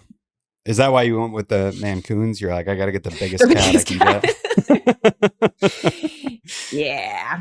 They're also fun. Like my male, he comes and hangs out with me while I'm cleaning reptiles, and he's like a dog. He's Oh, a very wow. dog-like cat. He walks around the house. He wants to know where I am. What you doing? No, what are you into? He's a good So boy. I kind of, so we covered, the breeding and the babies and all that. Now, you had mentioned the males and their sperm plugs and, how they can be gross and everything. What are you recommending for a pet if you get somebody that comes to you and they go, hey, I saw your page. I saw, Abby Stone, right? And I'm like, I really want to have just a pet retic. Yeah. Are you going to recommend a male or a female? I don't think it makes a difference. Okay. I think both can be lovely and both could also have attitudes. So, it's kind of been a theme throughout, but they're all individuals. And, part of my process is like knowing those individual personalities. And that's very much discussed with buyers before they get into it, especially somebody who wants it for a pet. I can kind of tell them, they're chill or they may be a little head shy or, like the little nuances about their personalities. I tell them to work with them. They're probably going to be bulletproof out the gate because it's, I spend a lot of time socializing them. But spend your time with them too. And you're going to have a really wonderful adult, no matter if it's a male or a female. I've got some very, very friendly boys. I've got some very friendly girls. I think, either can be a really fantastic pet. And how are you setting pet keepers up to succeed if they're like, oh yeah, since it's a retic, I've already got a 6x2x2 and I'm going to put it right into that. How do you handle that situation? And what's your personal, how do you view those situations and how do you help that person? Yeah. So I want to know which animal what animal are you thinking of getting? You might want to transition them with a tub setup, a smaller setup in the meantime. But I do have some that I know they're going to be fine in that environment given enough clutter. So if you want to get, sweet potato, you can probably go straight in. Just make sure that she's got plenty of hiding and you're still like pulling her out and interacting with her. So she doesn't just think she's a wild snake in the jungle. But yeah, I think it depends on the individual animal and kind of working through that with the customer.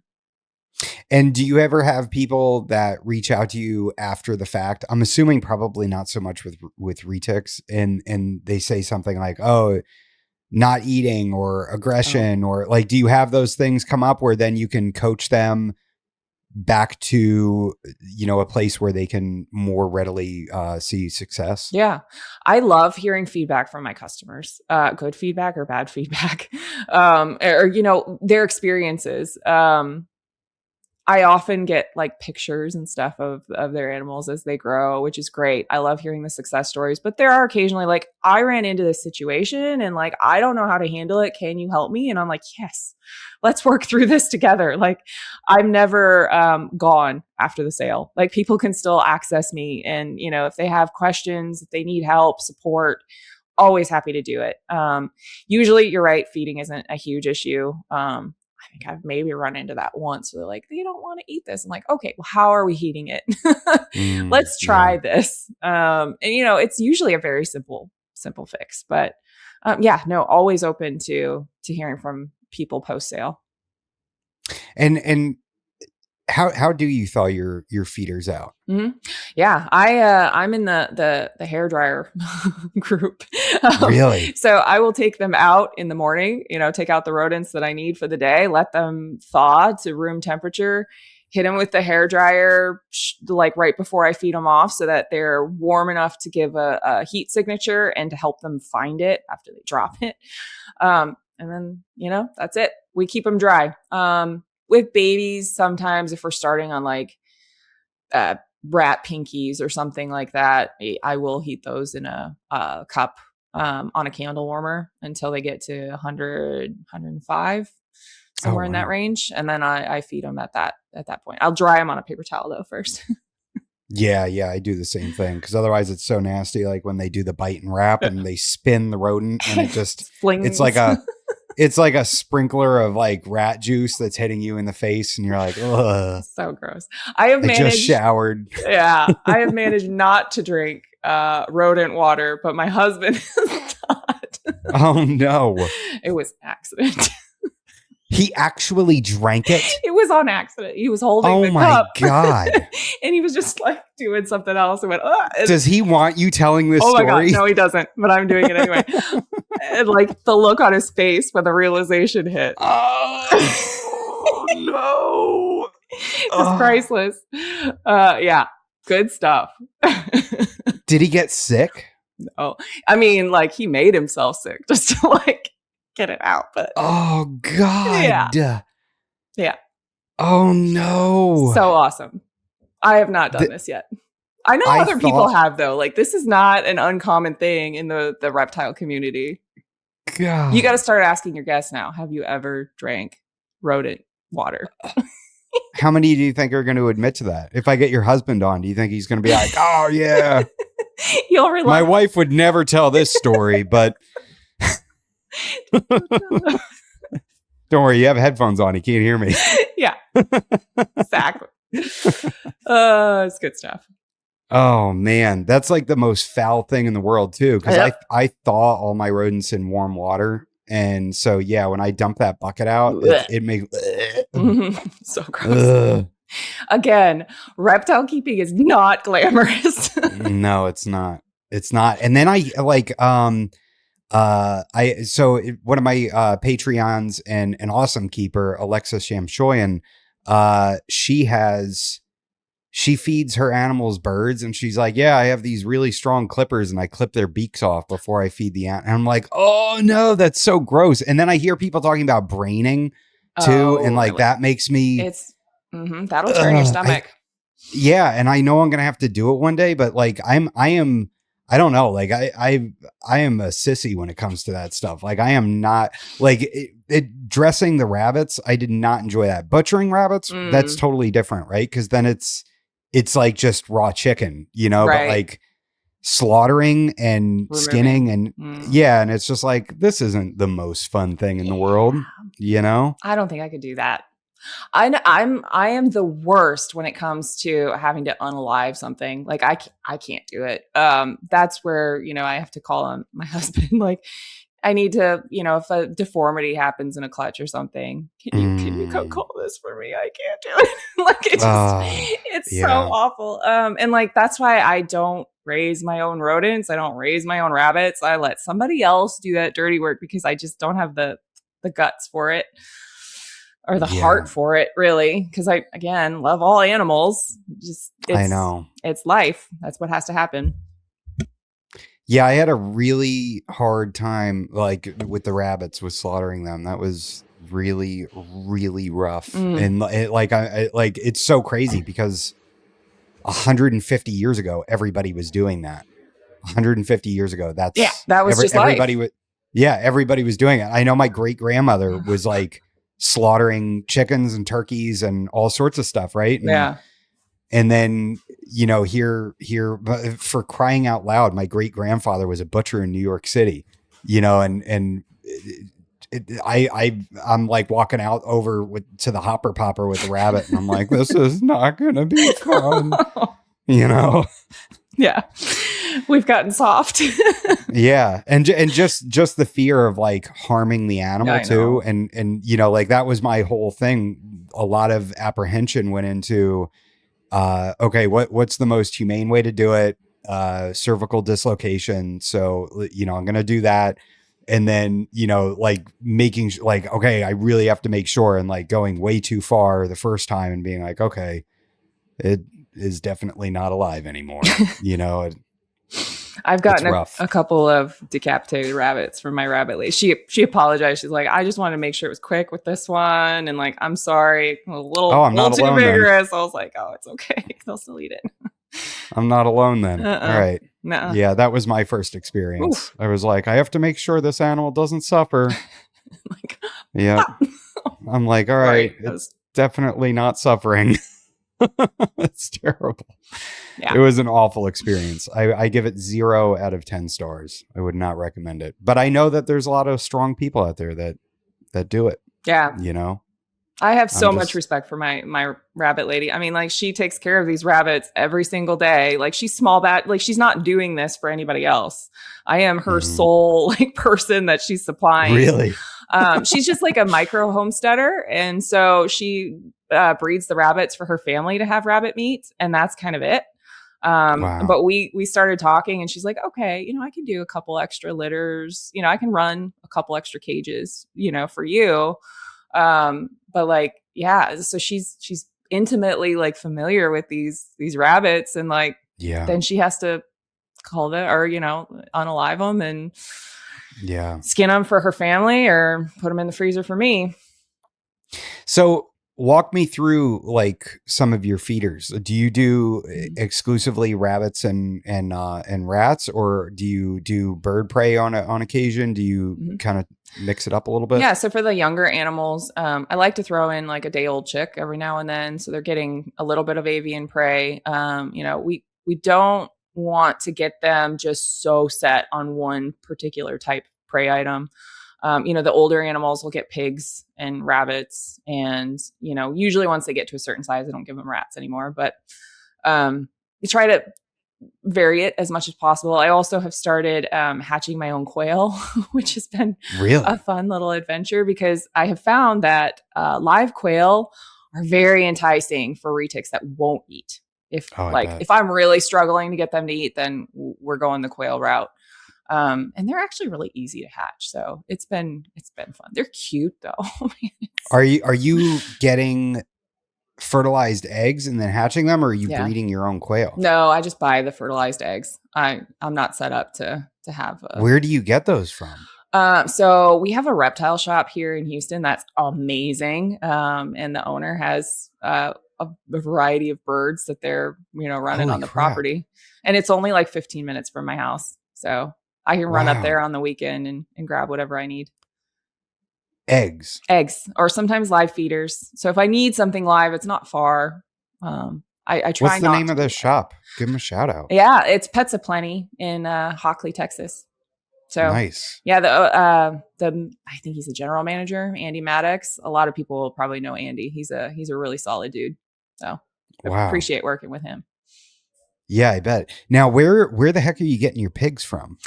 Yeah, so there's actually a guy who lives in Indiana, Don Munson, who preps all of these pigs, and he drives across the U.S. to deliver large orders of pigs to different retic keepers. And so I meet up with him up in Dallas. I have to drive a little ways, but I get to get some pigs to fill the freezer every quarter or so. Wow. How many pigs are you getting at a time? I don't get that many because I'm doing variety, so I don't need to have a freezer full of them. Like 30 to 50 pounds at a time usually. How big are these pigs? I generally get like 2 and 3 pound pigs. But we with Dawn, you can kind of specify what size you need. So he Okay. can do a variety of sizes. I mean, I know some people are getting 6, 8, 10 pound pigs from him. Holy cow. Yeah, for some really big mainlands. Man. Yeah.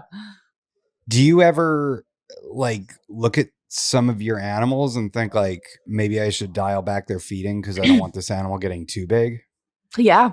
One of my oldest girls, she's only eating once a month. She's eating a 4-pound rabbit, but she's pretty heavy. I'm like, maybe we should try 5 weeks. Like, let's see if we can stretch this out a little bit, because she's older, so she's not really putting it into growth anymore.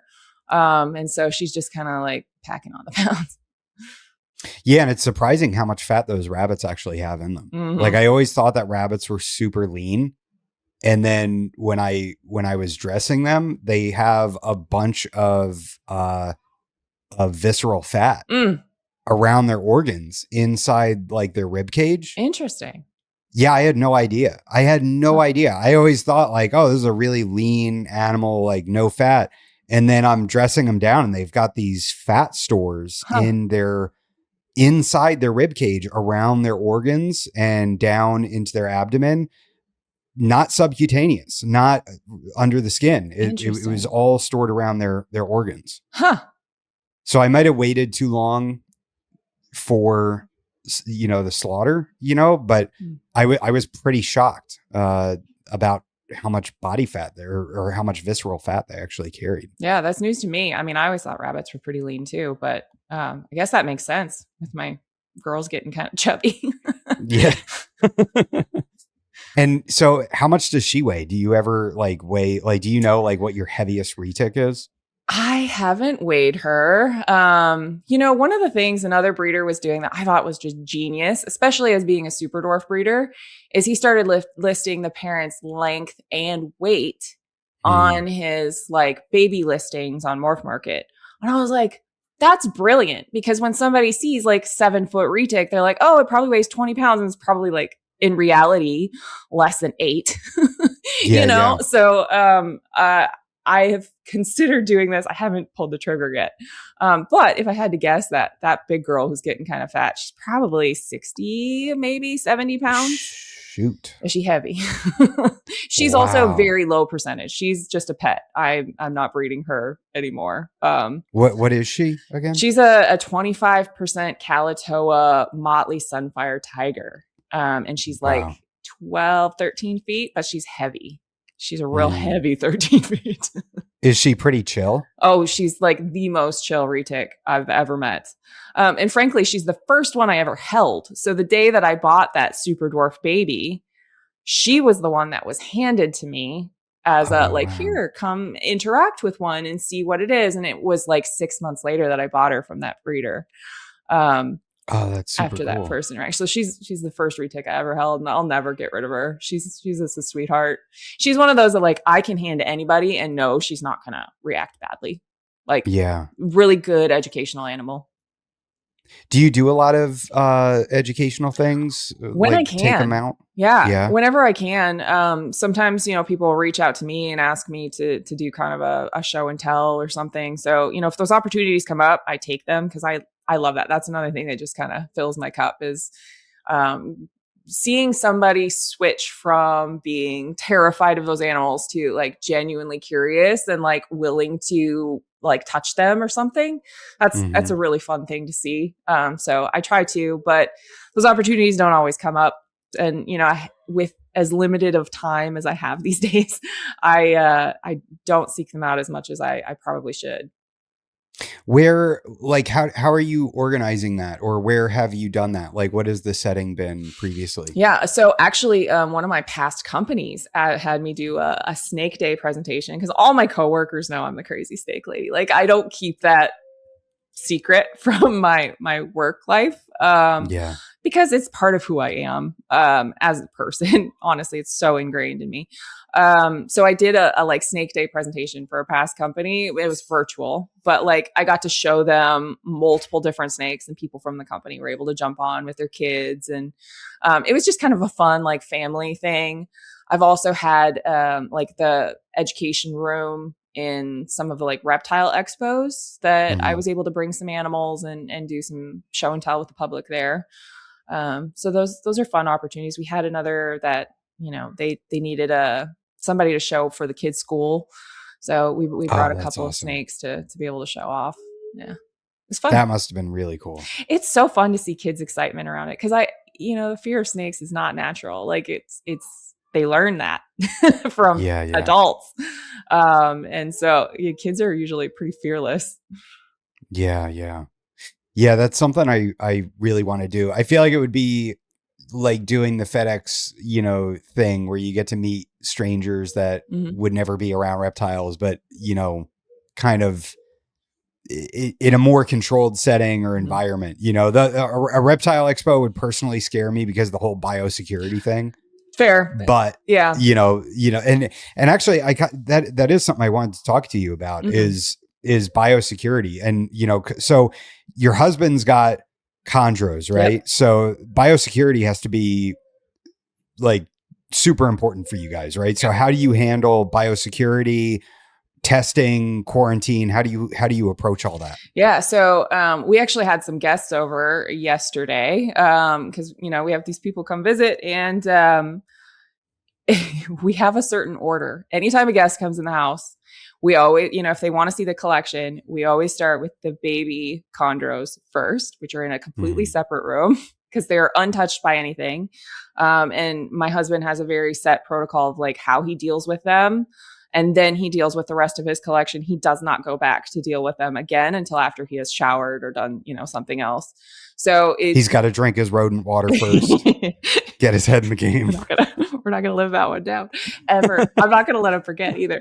Um, yeah. So, having a set order of like, okay, we're going with the babies. We ask people if they are coming over to see our animals to not have dealt with their own animals that day. Yeah. Period. Come freshly showered, clean clothes. Don't just go hold your mite infested thing and Yeah, yeah, yeah. bring that to our house. And so then, the chondros are in a separate room. So they have their own room. I don't deal with them. Frankly, I don't touch the baby chondros. I don't touch the adult chondros unless there is something specific that my husband needs an extra set of hands for. And then, it's let's do a pre-surgical wash up before we go in there. Yeah, yeah. So then, then we do, some of my animals as well. I would say I'm probably not as like hospital procedure about how I deal with my animals because I've had them for so long. And, I don't have anything really new that's coming into my collection. If I do have something, it's in quarantine for, 30 to 60 days until I'm comfortable that it's ready to go back into the collection after it's been tested, all of that. So I have a looser regimen about how I deal with mine. But we're not going to just take an animal that's freshly shipped to us and throw it in the rack with other animals because that's Yeah. a big no. For sure. Yeah. And how did you and your husband meet? Like, were you both reptile people Mhm. when you met each other? Yeah, we were. We actually were both admins of what was it? It was Constrictors as Pets, I think. It was a Facebook group for Oh, okay. reptiles. And we just started talking. He was in California at the time. And then, it was like, oh, I'm going to come to a reptile show in California. And he's like, oh, I'm going to come to a reptile show in Texas. And then we just, one thing led to That's another. wild. So, yeah, it's pretty crazy. It's a good thing, I think, that we're both like on the same path because we can help each other and support each other. I can tell you, we have egg pulling down to a science, and like it's a precision thing. We don't even have to talk to each other. We know what each person is going to do in this process, and we kind of just get it done. So that's really super helpful, having that extra set of hands, somebody who super understands. But then there's also like I need more space. No, I need more space. Like, you're taking up an entire 2 rooms. Like, this is not fair. Yeah, so there's a little bit of that, but no, it's pretty awesome because we have, similar groups of friends and stuff too. Wow. Yeah, I can't imagine that. Like, my wife is super supportive, but I feel like if she was into reptiles too, we would be totally, it would be unchecked, out of control, Yeah, there's a little bit of that. I mean, we have this like running joke of like, I can't go to a reptile show because I'm always going to come home with something. So, there's a little Yeah. bit of like, he does try to check me on that. Like, stop buying more.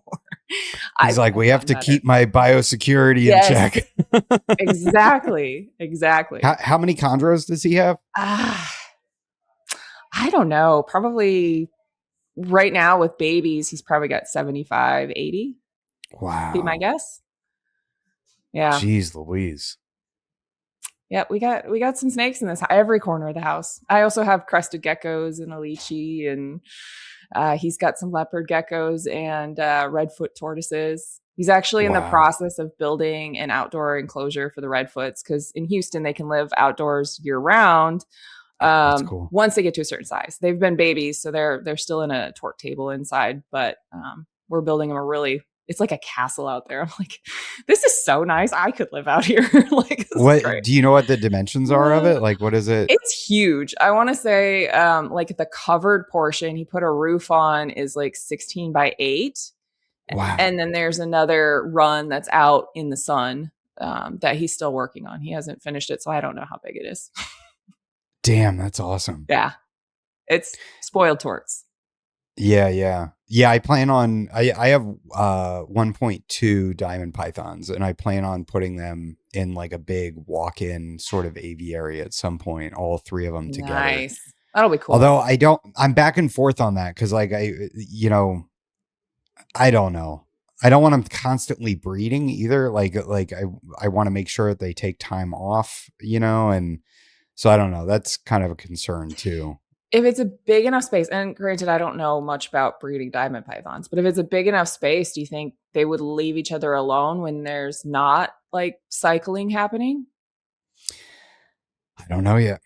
I don't know. I should probably, I need to talk to more outdoor diamond python keepers and kind of figure out how they, go towards that. Cause I probably want to, if a female breeds, I'm probably going to want to give her the next year off, and maybe oscillate between the 2 females, so I don't know. I'm going to have to figure it out. You got to have one big aviary and then like a smaller side one that you can put, your individual one in as you need to, and you can close it off.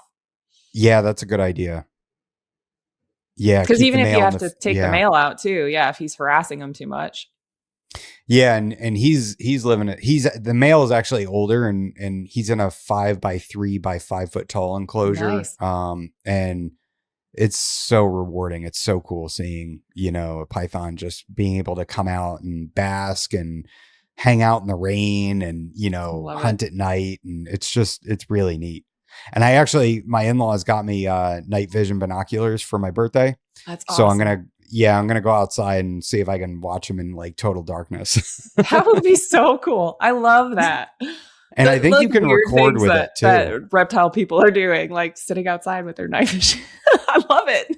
I didn't even think I needed it. And then I'm like, my wife is like, oh, that's from Mom and Jerry. And I open it up and I'm like, oh, wow, night vision binoculars. I guess I can watch snakes in total darkness now. But now you're probably pretty excited about it. Like, don't lie. Yeah. It's something I didn't know I needed. Yeah. It's amazing. I love it.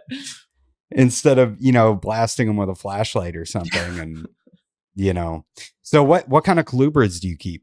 I have Mexican black king snakes, California king snakes, gray banded king snakes, corn snakes. Ooh, I love gray bands. Yeah, I'm a big fan. I've got 2 different localities of those. I had intended to breed them, but I paused this year. My females are ready to go, but I don't want to overcommit myself. Because I know the babies are difficult to get started, and I had a very successful retic breeding season that like I'm at my capacity for what I can handle. So eventually maybe I'll get some gray bands, but I'm not doing them this year. They're pretty fun though. They're so chill. Like they're just derpy and like they're not bitey species. I like them a lot.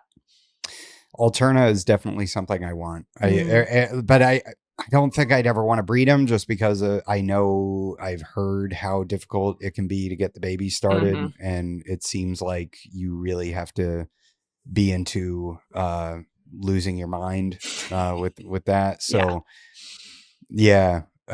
So how do you read the market and try to figure out, like, does that go into your pairings? Like, do you look at the market and say, like, okay, we're pretty saturated on X, Y, and Z, but if I pair this animal to this, it'll be something that people haven't had yet. So introduce this morph to this locality. And like, how do you plan out your breeding year? Or is it just this girl cycles, she's going to breed this year and you'll find buyers? Yeah. I don't know that I'm necessarily looking at what the current market is in my decision. I think it more has to do with my own capacity and space and kind of knowing what sells. I have a lot of people who come to me like, hey, do you have corn snakes? Hey, do you have, MBKs? I'm not really looking at like morph market to figure that out. It's Yeah. really, I like to have at least one clutch of easy, I shouldn't say easy, but like relatively forgiving colubrid pet species on hand. Yeah. Because I do get a lot of pet buyers. And so, having something that, isn't a retic, that's a huge commitment, is kind of nice to Yeah. have. So, like last year I just did MBKs last year. The year before that, I did corns and Cal Kings. I want to make sure I'm selling out of these things before I breed them again too. Like if I didn't Yeah. sell out last year, like I still have 5 of 25 MBKs left. And like, I'm not gonna breed them again because I don't need Yeah. to. Yeah. There's no reason to overproduce just to overproduce. I was going to do corns this year, but then again, I was like, I need to just focus on the retic clutches that I got. So I didn't pair my corns this year either. How do you approach that with the retics? Is it similar? Are you very focused on your pairings and your projects? Yeah, it's very much project focused. Like, what do I need to get to that ultimate thing that I'm trying to create? And so, if I am generally doing pairings to produce holdbacks, rather than just to make more snakes. There's Yeah. very few pairings that I've done where I've sold everything in the clutch because they were just to sell, Um, so everything is kind of on that path. I actually have a spreadsheet, an Excel spreadsheet of like the next 5 years, what pairings I want to do with what Oh my holdbacks. I goodness. have to readjust every year because things don't always go as planned and you don't get you were hoping on the triple recessive and you didn't get it. So let's push this one out a year. But I do try to be intentional of what I'm producing and not just let me throw some snakes together so I can have some snakes for sale. Yeah. Yeah. Do the pure localities sell better or worse than morph retics? The Karampas have a 2-year wait list. like I, Wow. I did get a clutch this year, and they were all sold like 2 years ago. So I just reach out to Wow. my wait list and get those animals out the door. Whereas with the morph projects, it's kind of like get them established, get them on morph market them on Instagram. Like, there's more steps to selling out a clutch. I do think there's a little bit higher demand too for like the higher percentage super dwarfs. Like I had the 81.25% Kalatoa clutch this year, and those went like hotcakes. Everybody wanted them because they were small and the parents are small and like they want them because they're going to be small. Again, with no like guarantee of ultimate size, but I was Yeah. happy to show, pictures of the parents and explain their ages and all of that. So, those went really fast. The dwarf and the more mainland clutches move slower, which I actually think is a good thing because people should be thinking about how am I going to add this animal that's going to get potentially bigger to my life. So, Yeah. Yeah. and I'm okay with that because, those animals, those clutches were produced with the intention of giving me the animals I needed to continue my projects. And I'm happy to hold on to everything else until, the right buyer comes along. Mm. And you had mentioned before having mentees. Mm-hmm. So like, can you kind of talk to me about who has mentored you? Mm-hmm. Like, and like at this point in time, are you still going to people and bouncing ideas off of them, or do you view yourself as really independent now and kind of marching to the beat of your own drum, or do you still rely on having friends that you can bounce things off of? And then talk to me also about sort of the other side of that, where you are mentoring people.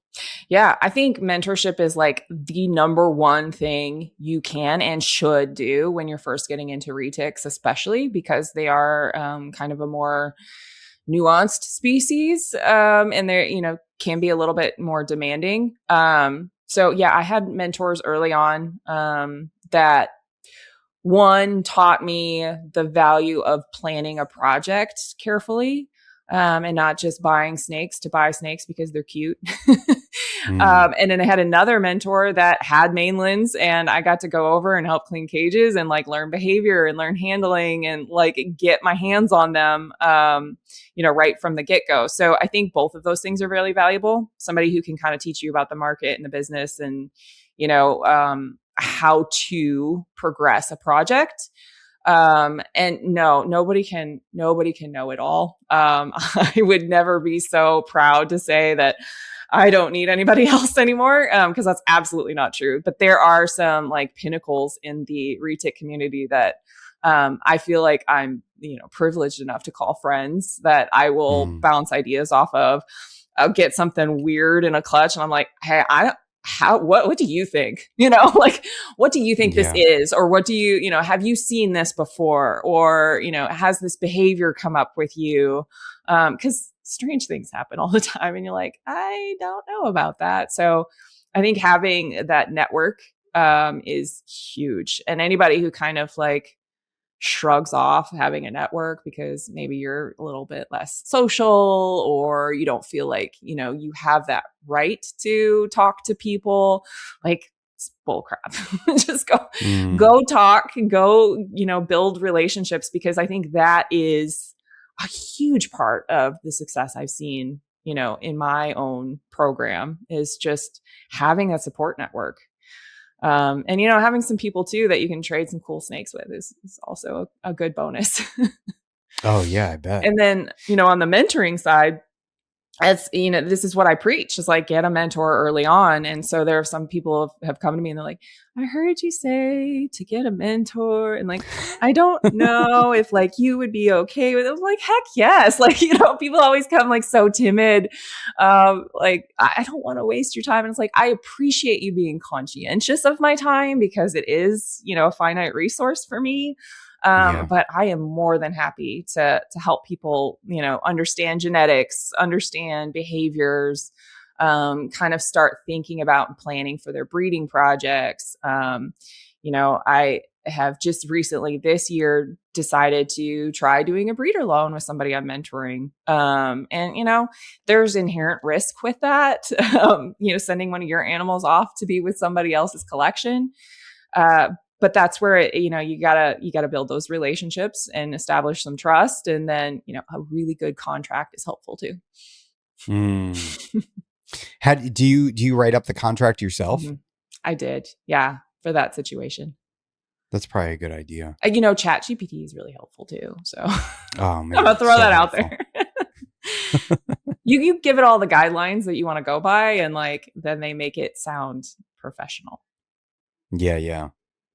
Very litigious, Chat GPT. Litigious, yeah. I don't know if I use that word right, but it's okay. We're going to go with it. I love that word.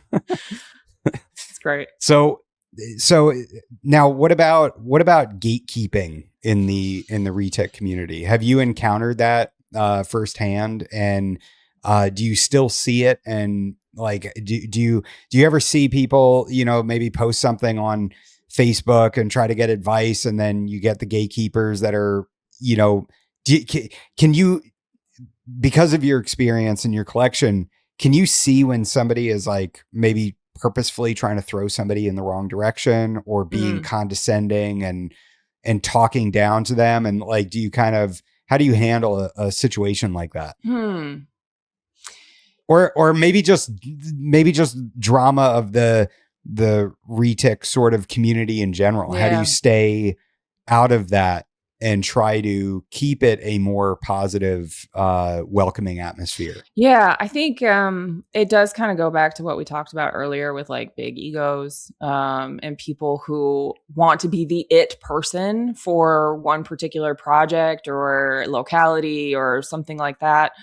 Um, and, you know, I don't know who it's helping at the end of the day. And so I just kind of think like, is this something that's, you know, if I'm thinking about saying something, because there's lots of things I read that I'm like, I could clap back at this. And it's Yeah, like, yeah. but who does it help? Like if the response that I can provide is helping new keepers to gain more clarity and understanding, then I will post it. If it is something that is just helping me feel better about myself and like shutting down some nonsense, maybe we want to think twice about it because, you Yeah. know, then you're just engaging with drama and it's at the end of the day, it's really not great for anybody. Yeah. So, you know, Do you ever just like reach out to somebody privately just so you can keep the drama at a I minimum? have. And yeah. I have when somebody has posted something that was like intentionally inflammatory against somebody that, you know, I could see their point of view or somebody that, you know, was an acquaintance of mine. It's like, okay, maybe we want to look at this from another lens. And there's been a couple different responses to that tactic. I've done it a couple of times. You know, some people go, thank you. You know, I didn't think about it that way. I'm going to take down my post. Like I was wrong. And then there's been other people who are like, yeah, and then they laugh it off and like shrug it off and they just stop talking to me, you know, like, okay, it's fine.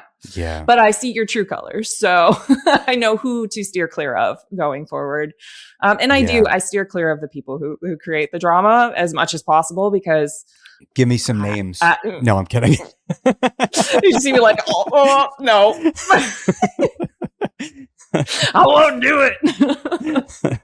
Give me some names. I'm going to clip it and put it at the beginning of this episode. Yeah, throw it right under the bus. I'm going to put it up on Retic Nation. Oh, Adam. Yeah. I'm kidding. I'm kidding. It is though. Like it's sometimes there's just, it feels a little bit like high school drama and it's so unnecessary. And I think it's so off-putting to new keepers.